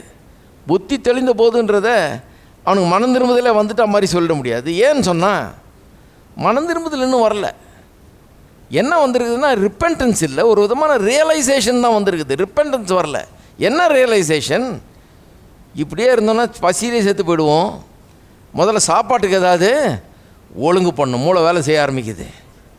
சாப்பாட்டுக்கு ஏதாவது ஒழுங்கு பண்ணும். பண்ணி கூட சாப்பிடுது, நம்மளுக்கு தான் சாப்பாடு இல்லை. கொஞ்சம் யோசி, மூளையை யூஸ் பண்ணுது. ஸோ அப்படி யோசிக்கிறான், ஒரு ஐடியா பண்ணலாம். நம்ம அப்பாக்கிட்ட போய், நான் உங்கள் குமாரனாக இருக்கிறதுக்கு பாத்திரம் நல்ல, உடைய கூலிக்காரல் ஒருவனாக இருக்க நான் ரெடி, உமக்கு விரோதமாகவும் உமக்கும் பரத்துக்கு விரோதமாகவும் உமக்கும் விரோதமாகவும் பாவம் செய்தேன் அப்படின்னு சொல்லி சொல்கிறான். அவன் பாருங்கள், பாவம் செய்தேன்னு சொல்கிறான்னு ஒழிய அவன் செய்த பாவத்திற்கான எந்த விதமான வருத்தமும் அவன்கிட்ட இருக்கிற மாதிரி தெரில. அதாவது அவன் என்ன பண்ணிட்டோம், எப்படி நாசமாக்கிட்டோம், எல்லாத்தையும் கொண்டு வந்து அழிச்சு போட்டோமே அப்படிங்கிற அந்த ஒரு உணர்வு அவன்கிட்ட இல்லை. அப்படி இருக்கிற மாதிரி தெரியல. அதுக்கு மாற என்ன தெரியுது, பாவம் செய்தேன்னு சும்மா சொல்லிவிட்டு, நான் புத்திரனாக இருக்கிறதுக்கு பாத்திரன் அல்ல, வேலைக்காரனாக என்னை சேர்த்துக்கொள்ளும். பாயிண்ட் என்னன்னா, இந்த பேச்செல்லாம் வந்து எப்படியாவது திரும்ப அப்பா வீட்டில் போய் வேலைக்கு சேர்ந்துடலாம். பையனாக போகலனாலும் ஒரு வேலைக்காரனை போய் சேர்ந்தா போதும். அங்கே வேலைக்காரன் கூட சாப்பிட்டுட்டு மீதியை வீட்டுக்கு எடுத்துகிட்டு போகிற அளவுக்கு அப்பா சாப்பாடு போடுறாரு. இங்கே நான் பண்ணி சாப்பிட்ற சாப்பாடு கூட எனக்கு கிடைக்க மாட்டேங்குது. அதனால் போய் அங்கே வேலையிலேயே சேர்ந்துடலாம், அதுக்கு நேக்காக எப்படியாவது பேசி பண்ணணும்னு சொல்லி மூளை அந்த குறுக்கு புத்தி பாருங்கள் கால்குலேட் பண்ணுது. புத்தி எப்படியாவது அப்பாட்ட நேக்காக பேசி வேலையில் சேர்ந்துடணும். அப்படி தான் அவன் பேசுகிறான். கால்குலேஷன். அது மட்டும் இல்லை, இனிமே வந்து எனக்கு கேட்குறதுக்கு ஒன்றும் உரிமை கிடையாதுங்க. எல்லாத்தையும் வாங்கிட்டு வந்துட்டேன், எல்லாத்தையும் முடிச்சிட்டேன். இனிமே போய் நான் வேலை செஞ்சு நான் சம்பாதிச்சுக்கிறேன். அதாவது என்னுடைய கிரியை, என் கிரியை என்னை ரட்சிக்கும், நானே என்னை காப்பாற்றிக்கிறேன், நானே இனிமேல் என்னை பார்த்துக்கிறேன், எனக்கு வேலை மட்டும் கொடுத்துட்டாருன்னா போதும், நான் இனிமேல் பார்த்துக்கிறேன் அப்படிங்கிற ஒரு ஆட்டிடியூட் தான் அவனுக்குள்ளே இருக்குது. அந்த ஒரு மனப்பான்மையில் தான் அவன் தன்னுடைய தகப்பன்றத்தில் வர்றதுக்கு தீர்மானிக்கிறான். இதை எப்படி சொல்கிறாங்கன்னா, தான் உனக்கு விரோதமாக பாவம் செஞ்சேன், புத்திரனாக இருக்கிறதுக்கு பாத்திரம் நல்ல, என்னை வேலைக்காரனாக வைத்துக்கொள்ளுன்னு சொல்கிறான் பாருங்கள். இதை கேட்ட உடனே யூதர்கள் எப்படி தெரியுமா யோசிப்பாங்களாம், இது வந்து சரியாக தெரியலையே, இவன் சொல்கிற இவன் மனம் திரும்புதல் மாதிரியே தெரியல, இது வந்து எப்படி இருக்குதுன்னா பார்வோன் ஞாபகம் இருக்கா அவங்களுக்கு? எகிப்தில் மோசேயின் காலத்தில் பார்வோன்ட்டு போய் அவன் சொல்கிறான், என் ஜனங்களை போக விடு, நான் போக விடல. ஒரு வாதையாக அனுப்புகிறார் கர்த்தர். மோசேயின் மூலமாக இந்த வாதைகள்லாம் அனுப்பப்படுகிறது பாருங்கள் எகிப்தின் மீது. அனுப்பும்போது சில வாதைகள்லாம் அவனால் தாங்கிக்கவே முடியல பார்வோனுக்கு, அந்த ஜனங்களுக்கு கதறி அழுகிறாங்க, ஐயோ அப்பான்னு. கடைசியில் பார்வோன் வேறு வழி இல்லாமல் ஒரு மாதிரி ப்ரெஷரில் இந்த வாதையை தாங்கிக்கொள்ள முடியாமல் மோசையை கூப்பிட்டு, சரி வா நீங்களாம் கிளம்புங்க, அப்போ நான் போக விட்டு விடுகிறேன், போக விட்டு விடு, நீ போகலாம், உங்கள் ஆளுங்க போகலாம், உங்கள் பிள்ளைங்க போகலாம், சரி கொஞ்சம் எல்லாம் எடுத்துகிட்டு போனால் ஆடு மாடுகள்லாம் எடுத்துகிட்டு போகக்கூடாது அப்படிங்கிறான். கேட்குறதுக்கு வந்து அவன் என்னமோ போக விட்டுட்டான் போல் இருக்குது, ஆனால் போக விடலை. கடைசி வரைக்கும் பாருங்கள் அப்படி தான் பேசுகிறான். அந்த பெயின்லேருந்து வலியிலேருந்து ரிலீஃப் ஆகிறதுக்காக ஏதாவது ஒன்று பேசுகிறான், மனம் திரும்பினவன் மாதிரி. அந்த மாதிரி பேச்சாதான் இதை நினைப்பாங்கன்றாங்க. யூத கலாச்சாரத்தில் யூதர்கள் இந்த கதையை கேட்டாங்கன்னா இதை மனம் திரும்புதல்னு நினைக்க மாட்டாங்க. இது காரியம் ஆகிறதுக்காக ஒரு இது பேசுகிறான், இவன் தொல்லை தீர்றதுக்காக, இவன் பசி தீர்றதுக்காக இப்படி ஒரு பேச்சு பேசுகிறான்னு தான் நினைப்பாங்கன்றாங்க. ஏன்னா பார்வோன் அப்படி தான் பேசுகிறான். உள்ள உண்மையான மனம் திரும்புதல் இல்லாமல் எப்படியோ இந்த தொல்லைலாம் நின்னா போதும், வாதை நின்னா போதும், நாடு தொல்லை இல்லாமல் இருந்தால் போதும் அப்படின்றதுக்காக பேசுகிறான். அது நின்ன உடனே அவன் புத்தி திருப்பியும் பழையபடி தான் வேலை செய்யுது. கடைசியாக போங்கன்னு சொல்லி விட்ட பிறகு கூட துரத்திட்டு தானே வர்றான். போங்கன்னு சொல்லி எல்லோரையும் அனுப்பி விட்ட பிறகு கூட, கடைசி வாதம் வந்து போன அனுப்பி விட்ட பிறகு கூட புத்தி மாறிடுது பாருங்கள், திருப்பி துரத்திட்டு தான் வர்றான். ஏன்னா உள்ள உண்மையாகவே மனம் திரும்புதல் இல்லை, வெளியே வந்து ப்ரெஷர் நிமித்தமாக, நெருக்கடி நிமித்தமாக வர்ற வாதைகளை தாங்கி கொள்ள முடியாமல் மனம் திரும்பினவன் போல ஒரு பேச்சை பேசுகிறான். அப்படி தான் இதை நினைப்பாங்க அப்படின்றாங்க நிறைய பேர். இந்த கதையை கேட்டவர்கள் யூதர்கள் அப்படி தான் நினைப்பாங்க. இந்த பரிசேயர்லாம் கேட்டுட்டு இருந்தாங்கன்றாங்க, அவங்களாம் அப்படி தான் நினைப்பாங்க. அவங்களுக்கு உடனே அந்த பார்வோன் ஞாபகம் தான் வருன்றாங்க. ஒன்று பேசுகிறது வெளியே, ஆனால் உள்ள உண்மை பெரிய மாற்றம் கிடையாது. இப்போ பிரச்சனை தீரணும், பசி, அப்பா வீட்டுக்கு போகணும், ஏதாவது வேலையாவது செய்யணும், வேலையாவது கிடைக்கணும், அதுக்காக ஒரு பேச்சை பேசி எப்படியா திரும்ப போய் சேருவோங்கிறது தான் நடக்குது அப்படிங்கிறாங்க. சரி வாசிப்போம். இப்போ எழுந்து புறப்பட்டு 20 எழுந்து புறப்பட்டு தன் தகப்பனிடத்தில் வந்தான். அவன் தூரத்தில் வரும்போதே அவனுடைய தகப்பன் அவனை கண்டு, இதை கவனிங்க, தூரத்தில் வரும்போதே அவனுடைய தகப்பன் அவனை கண்டு மனதுருகி ஓடி அவன் கழுத்தை கட்டி கொண்டு அவனை முத்தம் செய்தான். குமாரன் தகப்பனை நோக்கி, தகப்பனே பரத்துக்கு விரோதமாகவும் உமக்கு முன்பாகவும் பாவம் செய்தேன், இனிமேல் உன்னுடைய குமாரன் என்று சொல்லப்படுவதற்கு நான் பாத்திரன் அல்ல என்று சொன்னான். அப்பொழுது தகப்பன் தன் ஊழியக்காரரை நோக்கி, நீங்கள் உயர்ந்த வஸ்திரத்தை கொண்டு வந்து இவனுக்கு உடுத்தி இவன் கைக்கு மோதிரத்தையும் கால்களுக்கு பாதரட்சியும் போடுங்கள், கொளுத்த கன்று கொண்டு வந்து அடியுங்கள், நான் பூசித்து சந்தோஷமாக இருப்போம். என் குமாரனாகியவன் மரித்தான், திரும்பவும் உயிர்த்தான், காணாமற் போனான், திரும்பவும் காணப்பட்டான் என்றான். அப்படியே அவர்கள் சந்தோஷப்பட தொடங்கினார்கள். பாருங்க, தூரத்தில் அவன் வந்துக்கிட்டு இருக்கும்போதே அவங்க அப்பா பார்த்துட்டாராம் பாருங்க. பார்த்துட்டு இவன் வரட்டும் நின்றுட்டுல, அவன் போனான் படவா வரட்டும், இவன் போனவன் போனபடியே வரட்டும் அப்படி நின்றுட்டுல. அவருடைய அன்பை பாருங்கள், தூரத்திலே பார்த்துட்டார் அவன் வர்றதை. எனக்கு எப்படி தெரியுதுன்னு அவர் சொல்கிற விதத்தை பார்த்தா இந்த தகப்பன் இதே வேலையை பார்த்துக்கிட்டே இருப்பார் போல இருக்குது. டெய்லி பார்த்துக்கிட்டே இருப்பார் போல இருக்குது. ஒவ்வொரு நேரமும் வரானா அதான் தகப்பனுடைய உள்ளம் பார்த்துக்கிட்டே இருக்கும் போல இருக்குது. வரானா கடைசியில் பார்த்தா வர்றான். ஏன்னா அவருக்கு தெரியும் எப்படி வந்தால் ஆகணும் ஒரு நாள். எல்லாம் போன பிறகு வராமல் என்ன பண்ணுறது, வந்து தான் ஆகணும். வர்றான். தூரத்தில் வரும்போதே அவன் வர்ற வரைக்கும் காத்து இருக்குல்ல, இவரே ஓடி போய் அவனை கட்டி அணைத்து கொண்டு அவனை முத்தமிட்டு வரவேற்கிறார் என்று சொல்லியிருக்குதுங்க. கவனிங்க, இவனை முத்தமிட்டு வரவேற்றான். அவன் என்ன சொல்கிறான்? நான் உமக்கு விரோதமாக பாவம் செஞ்சேன், கர்த்தருக்கு விரோதமாக பாவம் செஞ்சேன், இனிமேல் உடைய குமாரன் என்று சொல்லப்படுவதுக்கு நான் பாத்திரம் நல்லன்றான். ஆனால் அவர் அதுக்கெல்லாம் காத்தில்லை. இவன் சொல்கிற வரைக்கும் காத்தில்லை. இவர் கட்டி பிடிச்ச பிறகு தான் அவன் சொல்கிறான். அதை இவர் முத்தம் கொடுத்த பிறகு தான் அதுன்னு சொல்கிறான். இவன் சொல்கிறதுக்கு முன்னாடியே அவர் கட்டியும் பிடிச்சிட்டாரு, முத்தமும் கொடுத்துட்டார். அப்படின்னா என்ன அர்த்தம்? இவன் பெரிய மனம் திரும்பி, இவன் கரெக்டாகி, இவன் ஸ்ட்ரைட் ஆகி, இவன் யோக்கியனாகி, இவன் நல்லவனாகி, இவர் போய் விசாரித்து ஒழுங்காகிட்டே இருமே, இனிமேல் கரெக்டாக இருப்பியா நீ, இனிமேல் ஒழுங்காக 2 சங்கீதம் வாசித்திருவியா நீ, இன்னும் கரெக்டாக ஜபத்துக்கு வருவியா, கரெக்டாக இனிமேல் கோயிலுக்கு வருவியா, சரி வா வீட்டு உள்ள உனக்கு 3 வேளை சாப்பாடு உண்டு வா, போனது போச்சு உள்ளவா, அப்படி சொல்லலை. அப்படின்னா என்ன ஆகிடும்? கிரியின் மூலமாக ரட்சிப்புன்றது மாதிரி ஆகிடும். அவன் எதையும் சொல்லலை, இன்னும் பாவம் செஞ்சேன்னு இன்னும் சொல்லலை. கடவுள் முன்பாக உமக்கு முன்பாக பாவம் செய்தேன்னு சொல்கிறதுக்கு சொல்கிறானோ இல்லையா? சொல்லுவான்னு எப்படி இவருக்கு தெரியும்? வந்திருக்கான், இவன் கஷ்டப்படுறான்னு தெரியும்.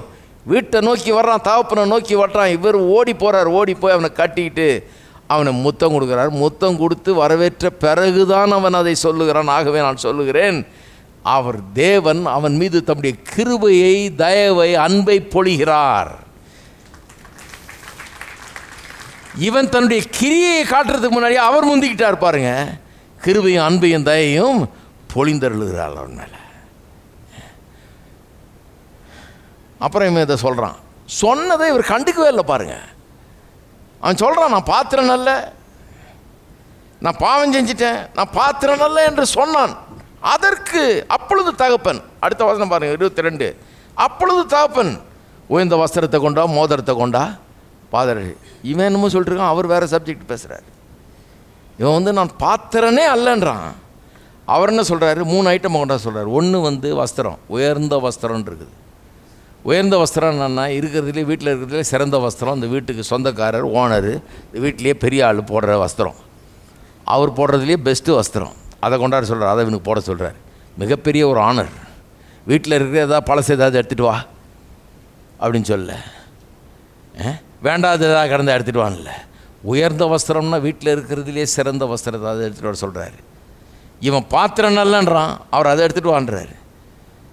2வது மோதிரத்தை எடுத்துகிட்டு வான்றார். மோதிரங்கிறது இன்றைக்கு இருக்கிற மாதிரி கிடையாது. நம்ம இன்றைக்கி சிலர் அழகுக்கு மட்டும் போடுறாங்க மோதிரத்தை, சிலர் வெறும் கல்யாணம் ஆயிடுச்சுன்ற காட்டுறதுக்கு போடுறாங்க. அந்த மாதிரிலாம் இருக்குது. அந்த காலத்தில் ரொம்ப சிக்னிஃபிகண்ட். மோதிரங்கிறது ஒரு குடும்பத்தில் ஒருத்தனுக்கு இருக்கிற அதிகாரத்தை அது குறிக்கிறது. அந்த மோதிரத்தை கொடுக்கல் வாங்கலாம் செய்யலாம், அவன் ட்ரான்சாக்ஷன்லாம் பண்ணலாம் அவன் மோதிரங்கிறது. அப்போ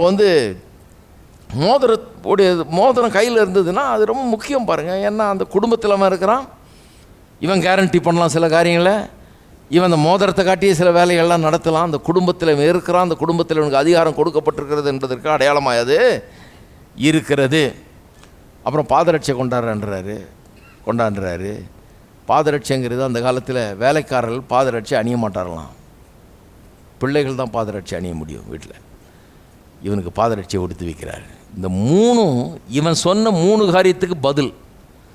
இவன் 3 காரியம் சொல்கிறான் பாருங்க. ஒன்று என்ன சொல்கிறான்? பிதாவே நான் பாவம் செய்தேன், தகப்பனே நான் பாவம் செய்தேன்றான். இவர் சொல்கிறாரு உயர்ந்த வஸ்திரத்தை கொண்டு வா. அதுக்கு பதில் என்ன? உயர்ந்த வஸ்திரத்தை கொண்டு வா. அவன் பாவம் செஞ்சேன்னு தான் இவர் சொல்கிறாரு. அப்பொழுது அவர் வேலைக்காரர்களை நோக்கி உயர்ந்த வஸ்திரத்தை, பாவம் செய்தேன்றான், உயர்ந்த வஸ்திரத்தை கொண்டு வானா. அதுக்கு பதில் தான் இது.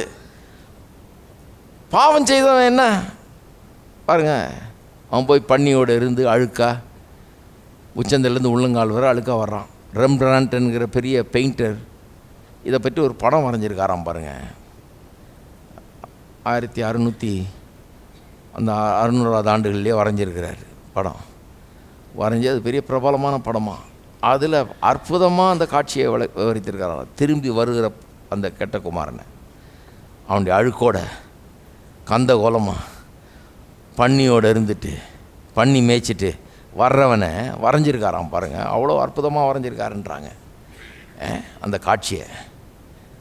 அவ்வளோ மோசமான நிலையில் வர்றவன் உயர்ந்த வஸ்திரத்தை கொண்டு வான்றாரு. உயர்ந்த வஸ்திரத்தை அப்படியே மாட்டியிருப்பாங்கன்னு நினைக்கிறீங்களா? கிடையாது. இவனை போய் குளிப்பாட்டி நல்ல பர்ஃப்யூம் எல்லாம் போட்டு தலையை வாரி விட்டு ஷாம்பு எல்லாம் போட்டு சோப்பெல்லாம் போட்டு எல்லாம் க்ளீன் பண்ணி நல்லா கமகமன்னு வாசனை அடிக்கிற மாதிரி எல்லாத்தையும் போட்டு அப்புறம் தான் வஸ்திரத்தை போட்டு விட்ருப்பானுங்க அவங்களுக்கு. அது எதை குறிக்கிறது? அவன் சொல்கிறான், நான் பாவம் செய்தேன்றான். உன்னுடைய பாவத்தை எல்லாம் நான் சுத்திகரித்து கழுவி உன்னை சுத்தமாக்கி உன்னை பிரமாதமாக்குறவன் நான் அப்படின்றார் தகப்பன். ரெண்டாவது மோதிரத்தை கொண்டாடுறாரு. இவன் என்ன சொல்கிறான்? ஏன் மோதிரத்தை கொண்டாடுறாரு? நான் உடைய குமாரன் எனப்படுவதற்கு பாத்திரன் அல்லன்னு சொன்னான் பாருங்க. அதுக்கு தான் மோதிரம் பதில். மோதிரத்தை கொண்டாடுறாரு. ஏன் மோதிரம்? மோதிரம் குமாரன் தான் என்கிறத அறிவிக்கிற ஒரு காரியம். மோதிரத்தை போடுன்றாரு. ஏன்னா மோதிரம் யாருக்கு இருக்குதோ அவன் பிள்ளை, அவனுக்கு அதிகாரம் இருக்குது. குடும்பத்தில் அங்கத்தினராக இருக்கிறான் அவன். முழு உரிமை அவனுக்கு கொடுக்கப்பட்டிருக்குது, முழு அதிகாரம் அவனுக்கு கொடுக்கப்பட்டிருக்கிறது. மோதிரத்தை போடுன்றாரு. அவன் பிள்ளை இல்லை, பிள்ளைக்காக இருக்கிறதுக்கு பாத்திரம் இல்லைன்றான். அவர் நீ பிள்ளை தான்றாரு. மோதிரத்தை போட சொல்கிறாரு. அடுத்தது பாதரட்சியை போட சொல்கிறாரு. அதுவும் எதுக்கு பதிலாக இருக்குது? என்னை வேலைக்காரனாக சேர்த்துக்கோன்றான். இவர் சொல்கிறார், இல்லை உன்னை பிள்ளையாக தான் நான் சேர்த்துக்கிறேன். வேலைக்காரன் ஷூ போட முடியாது வீட்டுள்ள, நான் உனக்கு பாதரட்சியை கொடுக்குறேங்கிறார். ரொம்ப மீனிங்ஃபுல் பேரபிள் இது. ரொம்ப அர்த்தத்தோடு சொல்கிறார்.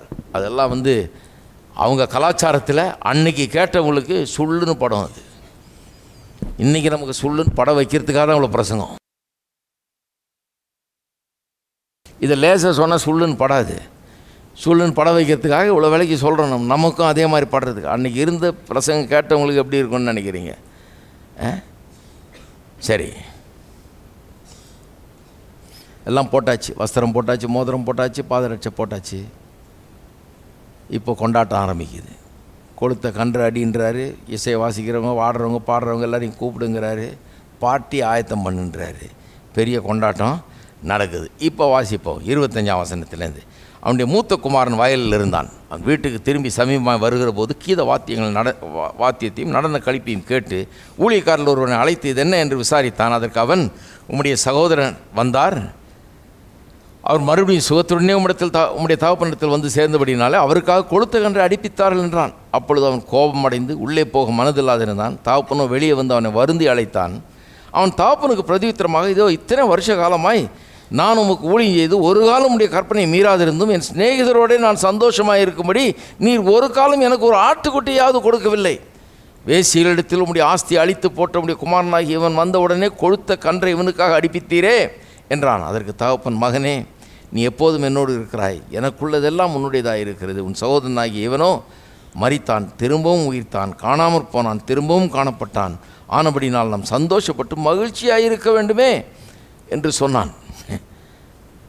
நல்லா சரியான கதை பாருங்கள். இதை சொல்லாமல் விடக்கூடாது.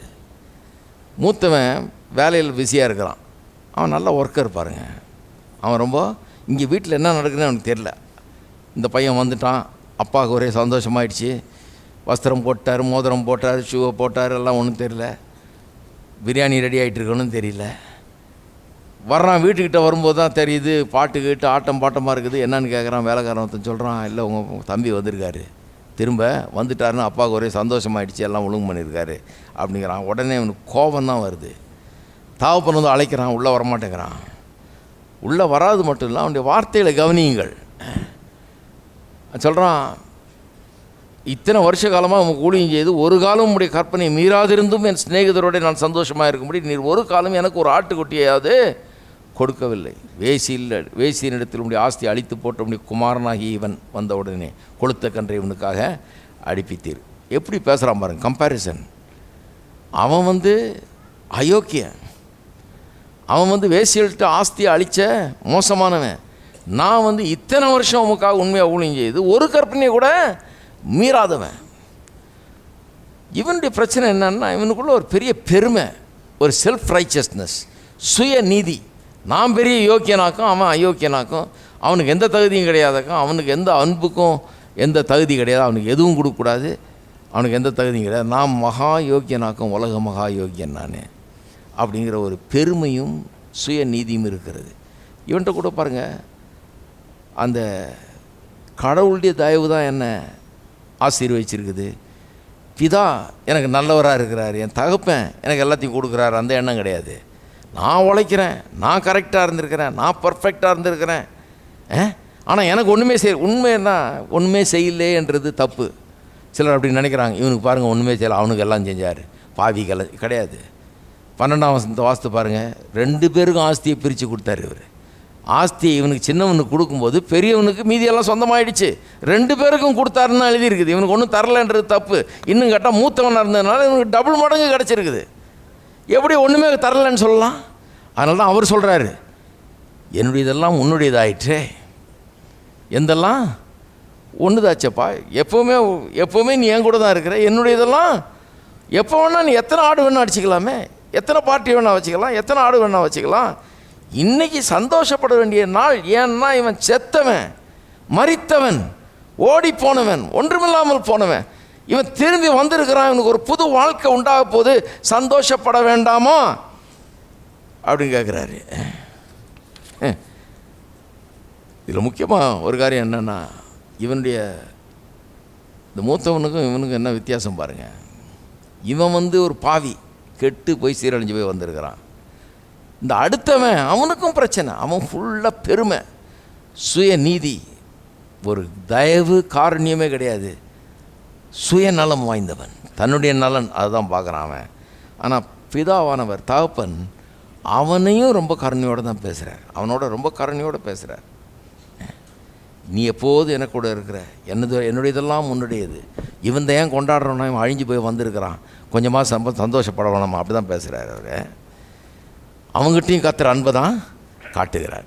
கடைசியாக ஒன்று சொல்லிடுறேன், எதுக்கு இந்த கதையெல்லாம் சொல்கிறார் இயேசு? இந்த கெட்ட குமாரனுடைய கதையும் இதுக்கு முன்னால் வர இந்த 2 கதையும் 15ஆம் அதிகாரத்தில் ஏன் சொல்கிறார்? இந்த கதையெல்லாம் ஆரம்பிக்கிறதுக்கு முன்னால் முதல் 2 வசனங்களில் லூக்கா 15:1-2 வசனத்தில் வாசித்தீங்கன்னா தான் என்னுடைய முழு அர்த்தம் வழங்கும். எதுக்காக இந்த கதையை சொல்கிறாருன்னு பாருங்கள். லூக்கா சொல்கிறாருங்க, 1ஆம் வசனம் 2ஆம் வசனம், சகல ஆயக்காரர்னா டேக்ஸ் கலெக்டர்ஸ், ஆயக்காரரும் பாவிகளும் அவருடைய வசனங்களை கேட்கும்படி அவரிடத்தில் வந்து சேர்ந்தார்கள். அந்த காலத்தில் ஆயக்காரர்னா அவங்கள மாதிரி மோசமான ஆள் இல்லைன்ற மாதிரி ஒரு அபிப்பிராயம். ஏன்னா ரோம் அரசாங்கத்துக்காக இவங்க இஸ்ரேல் ஜனங்கள்கிட்ட டேக்ஸ் கலெக்ட் பண்ணி கொடுக்குறவங்க. ஆகவே அதை வெறுத்தாங்க இந்த ஜனங்க. இவன் என்ன அவங்களுக்காக கலெக்ட் பண்ணி நம்மக்கிட்ட கழுத்தை பிடிச்சி வாங்குறான், அதுவும் இல்லாமல் வாங்கும்போது கூட 1-2 சேர்த்து வாங்குறது இவங்க தங்களுக்காக லஞ்சம் மாதிரி. ஸோ அதில் இவங்களுக்கு ரொம்ப அவனை கண்டாலே அவன் ரொம்ப மோசமான ஆட்கள் அப்படிங்கிற டேக்ஸ் கலெக்டர்ஸை பற்றி ஒரு தப்பான அபிப்பிராயம் அந்த காலத்தில். அப்புறம் பாவிகள், ஆயக்காரனும் பாவிகளும், இது மோசமான ஒரு குரூப். இது வசனங்களை கேட்கும்படி அவரிடத்தில் வந்து சேர்ந்தார்கள். இயேசுடைய மீட்டிங்கில் பார்த்தீங்கன்னா இந்த மாதிரி ஆள் தான் நிறைய பேர் வர்றாங்க. ஹலோ, அவருடைய கூட்டத்தில் இப்படி தான் ஆட்கள் வர்றாங்க. ஏன்னா இயேசுடைய செய்தி அப்படிப்பட்டது. அதில் தயவு இருக்கிறது, காருண்யம் இருக்கிறது, இரக்கம் இருக்கிறது, கிருபை இருக்கிறது, அன்பு இருக்கிறது. அதனால் இந்த பாவிகள்லாம் பாருங்கள், அவங்களுக்கு தெரியுது அவங்க பாவம் செஞ்சுட்டாங்க, ஏதோ தப்பு ராங்காக போயிட்டோன்னு. இந்த கெட்டகுமாரன் திரும்பி வர்ற மாதிரி ஆளுங்க இவங்கெல்லாம். இவங்க வர்றாங்க. சபை என்கிறது கிறிஸ்தவர்கள் என்பவர்கள் இவர்களை வரவேற்கக்கூடியவர்களாக இருக்க வேண்டும். அவங்க ஏற்கனவே நொந்து போய் வர்றாங்க, கஷ்டத்தில் வர்றாங்க. சிலர் எப்படின்னா சபைனா பரிசுத்தவான்கள் அவங்க மட்டும்தான் இருக்கணும். அதில் உள்ளே போனீங்கனாலே மேலே கீழே பார்ப்பாங்க உங்களை, பரிசுத்தவானா நீ அப்படின்னு. வெறும் பரிசுத்தவான்கள் தான் இருக்கணும், வேறு யாருக்கும் இடமே கிடையாது.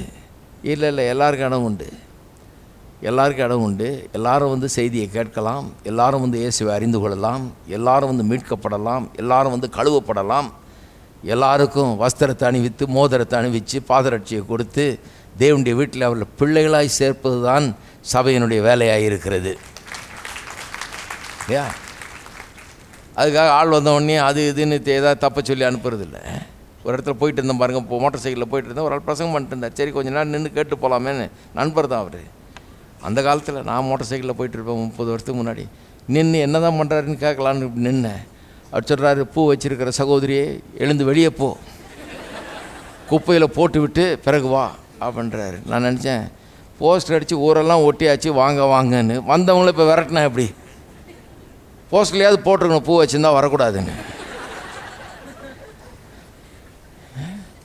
30 வருஷத்துக்கு என் மூளை வேலை செய்து பாருங்கள். போஸ்டரில் போடக்கூடாது அவர் வராதுன்னு.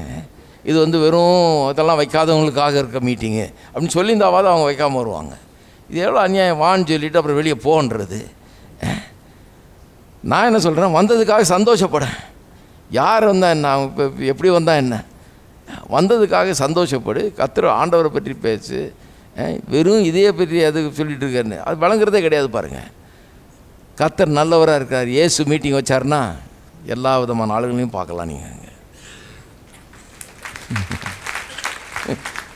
இயேசு மீட்டிங்கில் ஆயக்காரர், பாவிகள், ஊரில் வேண்டான்ற ஆளுங்க எல்லாம் இருப்பாங்க. இந்த ஆள் எப்படி இருந்தார், மோசமான ஆளாச்சு. அந்த மீட்டிங்கில் இயேசு மீட்டிங் அதில் அப்படி இருப்பார். கண்டிப்பாக இருப்பார். இயேசுநாதர் வர சொல்லியிருக்கிறார். அவரை வருத்தப்பட்டு பாரம் சுமக்கிறவர்கள் என்னிடத்தில் வாருங்கள், நான் உங்களுக்கு. அந்த ஆள் பாவம் என்ன பாரத்தை சுமந்துட்டு வந்திருக்கிறாரோ, செஞ்ச தப்பெல்லாம் நினச்சிக்கிட்டு வருந்திக்கிட்டு ஏதாவது வழி இருக்குமா, இதுலேருந்து தப்புறதுக்கு நல்வாழ்வு கிடைக்குமான்னு வந்திருக்கிறாரு. உங்களுக்கு என்ன கவலை? அப்போ கிறிஸ்தவர்கள் நம்ம வந்து எப்படி இருக்கணும் பாருங்கள். இயேசுவினுடைய கூட்டத்தில் ஆயக்காரர்களும் பாவிகளும் வசனங்களை கேட்கும்படி அவரிடத்தில் வந்து வசனத்தை கேட்க விரும்புகிறாங்க. ஏன்னா அதில் அவங்களுக்கு ஆறுதல் வருது, பதில் வருது. கேட்கும்படி அவரிடத்தில் வந்து சேர்ந்தார்கள். அப்பொழுது பரிசேயரும் வேதபாரகரும் முறுமுறுத்து, ரெண்டாவது ஒரு கும்பல் இருக்குது. 2 விதமான ஆடியன்ஸ்லேயே 2 விதம் இருக்குது பாருங்கள். ஒன்று வந்து பாவிகள், ஆயக்காரர்கள் என்ற கும்பல், கொஞ்சம் ஒரு மோசமான ஆட்கள். சமுதாயத்தில் மாதிரி பார்ப்பாங்க அவங்கள. ஏன்னா இந்த ஆள் மோசமான ஆளாச்சே, லஞ்சம் வாங்குறான், அப்படி பண்ணுறான், இந்த ஆள் இங்கே கோயிலில் வந்து உட்காந்துறேன் அப்படின்னு. இன்னொரு பக்கம் போனீங்கன்னா பரிசேயர், வேதபாரகர் அப்படி ரொம்ப பர்ஃபெக்டாக இருப்பான். முடியை எவ்வளோ வெட்டணுமோ அவ்வளோ வெட்டி, சட்டையை எப்படி போடணுமோ அப்படி போட்டு, நீளம் கரெக்டாக இருக்கும், எல்லாம் கரெக்டாக இருக்கும், ஆடாமல் அசையாமல் கரெக்டாக வந்து உட்கார்றவன். பரிசேயரும் வேதபாரகரும் முறுமுறுத்து இவர் பாவிகளை ஏற்றுக்கொண்டு அவர்களோட சாப்பிடுகிறார் என்கிறார்கள். வந்தது மட்டும் இல்லை, வந்துக்கிட்டு ஒருத்தர் பேசிக்கிட்டு இருக்கிறான் போல இருக்குது. இவர் என்ன பாவிங்களோடலாம் வச்சுக்கிட்டு இருக்கிறார், இவங்கெல்லாம் வந்திருக்கான் பார், எல்லாம் வந்து உட்காந்துட்டு இருக்கிறாங்க, எப்படியா மீட்டிங் நடத்துறது, இந்த ஆள் என்ன விவரா ஒரு ரிலீஜியஸ் பர்சன் அப்படின்னு உட்காந்துட்டு இருக்கிறாங்க. அவர்களுக்கு மத்தியில் தான் பேசுகிறாரு பாருங்க. அவங்க 2க்கும் இந்த கூட்டத்தில் 2 தரம் இருக்குது, 2 விதம் இருக்குது, 2 விதமான ஆட்கள் இருக்கிறாங்க. இந்த 2 விதமான ஆட்களை பார்த்துட்டு தேவையோடு வந்திருக்கிற பாவிகளை பார்க்குறாரு, முறுமுறுப்போடு உட்காந்துட்டு இருக்கிற பரிசேயரையும் வேதபாரகரையும் பார்க்குறாரு. அவங்கள பார்த்தோன்னே தான் பிரசங்கமாக ஆரம்பிக்கிறாரு. ஏன்னா வர்றாரு அவங்கள்ட்ட. இப்போ பிரசங்கத்தை ஆரம்பித்து காணாமல் போன ஆடை பற்றி சொல்கிறார். ஏன் அப்படின்னா, பா நான் இவங்களோட சேர்றேன்னு ஏன் உனக்கு அவ்வளோ முறுமுறுப்பு? காணாமற் போட ஆடை தேடி வந்தவன், நான் தேடிக்கிட்டு வந்திருக்கிறேன், அவங்கள கண்டுபிடிக்க வந்தேன். அதனால தான் அந்த பாவிகளோடய போய் நான் ஒட்டுறேன். ஏன்னா அவனை எப்படியாவது கொண்டு வரணும், திரும்ப மந்தைக்கு கொண்டு சேர்க்கணும்னு பார்க்குறேன். காணாமற் போன காசை பற்றி சொல்கிறாரு. 10ல் 1 தானே காணாமல் போச்சுன்னு போகிறதில்ல, அந்த 1 தேடி ரட்சிக்க வந்திருக்கிறேன் நான். அந்த 1 விலையேற பெற்றதாக இருக்குது. ஒருவர் கூட கெட்டு போகாமல் எல்லாரும் நித்திய ஜீவன் அடைய வேணும்னா நான் முயற்சிக்கிறேன்றாரு. அதுதான் அந்த கதையை சொல்கிறார். அப்புறம் 3வது கதையை சொல்கிறாரு, கெட்ட குமாரன் கதை. அப்போ அவங்களுக்கு ரொம்ப சந்தோஷமாயிட்ருக்கும். சரி பரவாயில்ல, பாவிகளை பற்றி தான் பேசுகிறாரு, இந்த பாவிகளுக்கு இது தேவை தான், இந்த கெட்ட குமாரன் மாதிரி தான் இவனுங்க இருக்கானுங்க, இவனுங்கெல்லாம் ஒரு கெட்ட குமாரன் தான். அங்கே பாரு, அந்த ஆயக்காரனை பாரு, அந்த பாவியை பாரு, ஊர்லேயே பெரிய பாவியாம, எனக்கு தெரியும் உனக்கு தெரியும் பேசிகிட்டே இருக்கிறான். பேசிகிட்டே இருந்து இந்த 24ஆம் வசனம் வந்த உடனே கதை முடிஞ்சிச்சின்னு நினச்சாங்க. எல்லாம் கொண்டாட்டம் ஆரம்பிச்சிருச்சு, கதை க்ளோஸ் நினச்சாங்க. புதுசாக கதையை ஆரம்பிக்கிறாரு. மூத்த மகன் கதையை ஆரம்பித்தா சப்ஜெக்ட் இவங்க பக்கம் திரும்புது. அவங்க என்ன நினச்சாங்க, அந்த பாவியை பற்றி பேச மாட்டேன், நல்லா சொல்ல ஆண்டவரே. சிலர் இருக்காங்க பார்த்தீங்கன்னா, கோயிலுக்கு கொண்டு வருவாங்க, மனைவியை கொண்டு வந்து பக்கத்தில் பார், உன்னை பற்றி தான் சொல்கிறேன், கவனிச்சியா, நல்லா கேட்டுக்கோ, நல்லா கேட்டுக்க, உனக்கு தான் இன்றைக்கி பிரசங்கம், முழுக்க உனக்கு தான். சில நேரத்தில் மனைவி புருஷன்ட்டு சொல்லும், முழுக்க உங்களுக்கு தான் போங்க இன்றைக்கி. சிலர் இங்கே உட்காந்துட்டு அங்கே பார்ப்பாங்க இன்னொருத்தனை, பாரு அந்த ஆளுக்கு தான் பிரசங்கம், அந்த ஆள் செய்கிறது அப்படியே புட்டு வைக்கிறார் இவர். அந்த விதத்தில் கலாச்சாரம் ஒன்றும் மாறல, அப்படியே தான் இருக்குது 2000 வருஷம் ஆயிருந்தாலும். ஸோ முழுக்க அப்படி இப்படி கை காமிச்சிட்டு பேசிகிட்டு இருந்தாலுங்க, இப்போ எல்லாம் கையை மாட்டிக்கிட்டு கம்முன்னு உட்காந்துட்டு இருக்காங்க எல்லாம். ஏன்னா இப்போ சப்ஜெக்ட் இவங்க பக்கம் திரும்புது. இந்த மூத்த குமாரன் சப்ஜெக்டை பேசுகிறாரு, இவன் எவ்வளோ பெரிய யோகியன், இவன் ஒரு சுயநலவாதி, இவன்கிட்ட ஒரு தயவு தாட்சியமே கிடையாது, இரக்கம் கிடையாது, எந்த விதமான கொஞ்சம் கூட ஒரு அன்பு கிடையாது. பாவிகளை பற்றி இவ்வளோ பெரிய குறை சொல்கிறாங்க. ஆனால் அவன்கிட்ட பெருமை இருக்குது, சுயநீதி இருக்குது. அவன் தன்னுடைய சுயநீதினாலேயே பெரிய தன்னை ஒரு பெரிய குவாலிஃபைடு கடவுளுடைய பிள்ளைன்னு நினைக்கிறான் அவன். இதுதான் அவனுடைய பிரச்சனைங்கிறத சுட்டி காண்பிக்கிறார் பாருங்க. அதாவது யார் பாவி அல்லது யார் காணாமற் போன ஆடு, யார் காணாமற் போனவனாக இருக்கிறான் என்பதை குறித்து பரிசேயருக்கு இருந்த அபிப்பிராயமும் இயேசுவுக்கு யார் காணாம போன வாழ்ன்றதை பற்றி இருக்கிற அபிப்பிராயம் வித்தியாசம். ரெண்டு பேருடைய அபிப்பிராயம் வித்தியாசமாக இருக்குது. காணாமற் போனவன்னா எவன்? பரிசேயன் சொல்கிறான் இந்த பாவிகள், ஆயக்காரர்கள் தான் காணாமல் போனவர்கள், அவர்கள் தான் பாவிகள். இயேசு சொல்கிறாரு இல்லை காணாமல் போனவர் ரெண்டு பேரும். இந்த பரிசேயன் வேதபாரன் அவனும் காணாமல் போனான். ஏன்னா அவன் சுயநீதியை நம்பி இருக்கிறான், பெருமையில் வாழ்ந்துக்கிட்டு இருக்கிறான், அவன்கிட்டையும் அந்த தெய்வீக குணம் கிடையாது. அதே நேரத்தில் இந்த பாவி அவன் வேறு விதமாக இருக்கான், அவன் பாவம் செஞ்சுக்கிட்டு இருக்கிறான், அவனும் காணாமல் போனவன் தான். இப்போ என்ன சொல்ல வர்றாரு இயேசு? 3 காரியம் சொல்கிறாரு. ஒன்று என்ன சொல்கிறாரு? காணாமல் போயிருந்தா, காணாமல் போனவர்களாக இருந்தால் அவர்களுக்கு பாவம் மன்னிக்கப்படும். அவர்களை கொண்டு வந்து பாவத்தை மன்னிக்கிறது தான் ஆண்டவருடைய வேலை. நான் காணாமல் போல நான் நல்லா இருக்கிறேன்னு நினச்சிட்டு இருக்கிறவங்களுக்கு சொல்கிறாரு, ஒருவேளை நீங்களும் காணாமல் போயிருக்கலாம், கொஞ்சம் பாருங்கள், செக் பண்ணி பாருங்கள். காணாமல் போயிருக்கீங்களா, இல்லை கரெக்டாக வந்துட்டிங்களா உள்ளன்னு. 3வது, நீங்கள் காணாமல் அதாவது நீங்கள் பாவியாக இருந்தால் என்ன, இல்லை பரிசேயனாக இருந்தால் என்ன, இந்த குரூப்பில் இருந்தேன்னா அந்த குரூப்பில் இருந்தா பரிசேயெல்லாம் பெரிய யோகியர்கள் பாருங்கள். மற்ற சில விதங்கள்லாம் பரிசேயன் மாதிரி இருந்தா என்ன, பாவி மாதிரி இருந்தா என்ன, 2 பேரையும் கர்த்தர் நேசிக்கிறார். 2 தரப்பு மக்களையும் கர்த்தர் நேசிக்கிறார். என்ன அற்புதமான கதை பாருங்கள், எல்லாம் வந்துடுச்சு. இதில் ஒட்டு மொத்த அர்த்தம் என்ன? கடவுளுடைய அன்பு. கடவுளுடைய அன்பு எப்படிப்பட்டது? இந்த தகப்பனுடைய அன்பை போன்றது. தகப்பனுடைய அன்பை போன்றது. ரொம்ப மட்டமான பாவியை கூட நேசிக்குது. அவனை போய் அவர் கூப்பிட்டு வர்றாரு, கட்டி பிடிச்சி முத்தம் கொடுத்து அழைத்து கொண்டு வந்து குடும்பத்தில் சேர்த்துக்கிறாரு. அதுபோலவே முரண்டு பிடிக்கிற இந்த பரிசேயன் தன்னை பெருசாக நினைச்சிட்டு பெருமையாக இருக்கிறான் பாருங்கள், அவனையும் கர்த்தர் ஒதுக்கி தள்ளாமல் அவன் மேலேயும் அன்பு கூறுறார். அவனுடைய நிலையை பார்க்கும்போது அவருக்கு வருத்தமாக இருக்குது, என்ன இப்படி இருக்கிறானே இவன். சில காரியங்கள்லாம் கரெக்டாக இருக்கிறான், ஒழுங்காக வேலைக்கு போகிறான், கரெக்டாக இருக்கிறான், இவனை மாதிரி ஊர் சுற்றி கிடையாது, ஊதாரித்தனம் கிடையாது. ஆனால் இவன் சிலர் சொல்கிறாங்க, அதை வாசிச்சுட்டு இவனால தான் அவன் ஓடி போயிருப்பான்றாங்க வீட்டை விட்டு. இப்படி ஒரு அண்ணனை வச்சுக்கிட்டு அந்த வீட்டில் எப்படி இருக்க முடியும்னு அந்த மாதிரி ஒரு ஆசை. இவனே திருந்தணும். இப்போது இவன் பேர்லேயும் இறக்கப்படுறார், அவன்கிட்டையும் ரொம்ப கருணையோடு பேசுகிறார். நான் சொல்கிறேன், நீங்கள் யாராக இருந்தாலும் கர்த்தர் நல்லவராக இருக்கிறார், அவர் அன்பு கூறுகிறார், அவர் உங்களை நேசிக்கிறார், உங்களை தேடி வந்து ரட்சிக்கிறவர் அவர். எழுந்து நிற்போம். எல்லாரும் கரங்களை ஊற்றி கர்த்தரை ஸ்தோத்திரிப்போம். எங்கள் அன்பின் பிதாவே, கர்த்தராகிய இயேசுவின் நாமத்தில் மண்டையில் வருகிறோம், துதிக்கிறோம், ஸ்தோத்திரிக்கிறோம். இந்த காலை வேளையிலே உங்கள் நன்றி செலுத்துகிறோம். ஆண்டவரே, இந்த சத்தியங்கள் ஆழமாய் உள்ளத்தில் பதியட்டும். தேவனுடைய அன்பை குறித்த ஒரு மேன்மை பாராட்டுதல் உள்ளங்களிலே உண்டாகட்டும். கர்த்தருடைய அன்பு பெரியது, அவருடைய அன்பிலே ஜனங்கள் திளைக்கட்டும், அதில் மகிழட்டும், வேரூன்றட்டும். கர்த்தாவே, உள்ளங்கள் இதை கொண்டாடட்டும். கர்த்தர் நேசித்திருக்கிறார், பிள்ளைகள் ஆக்கியிருக்கிறார். நாங்கள் தகுதியற்றவர்களாக இருந்த போதும் அவர் எங்களை தகுதியுள்ளவர்களாக மாற்றியிருக்கிறார், குடும்பத்தில் சேர்த்திருக்கிறார், எல்லா பாக்கியத்தையும் ஸ்லாக்கியத்தையும் அதிகாரத்தையும் தந்திருக்கிறார். இந்த எண்ணத்தோடு இந்த இடத்தை விட்டு புறப்பட்டு செல்லட்டும். உமக்காக மக்கள் வாழட்டும்.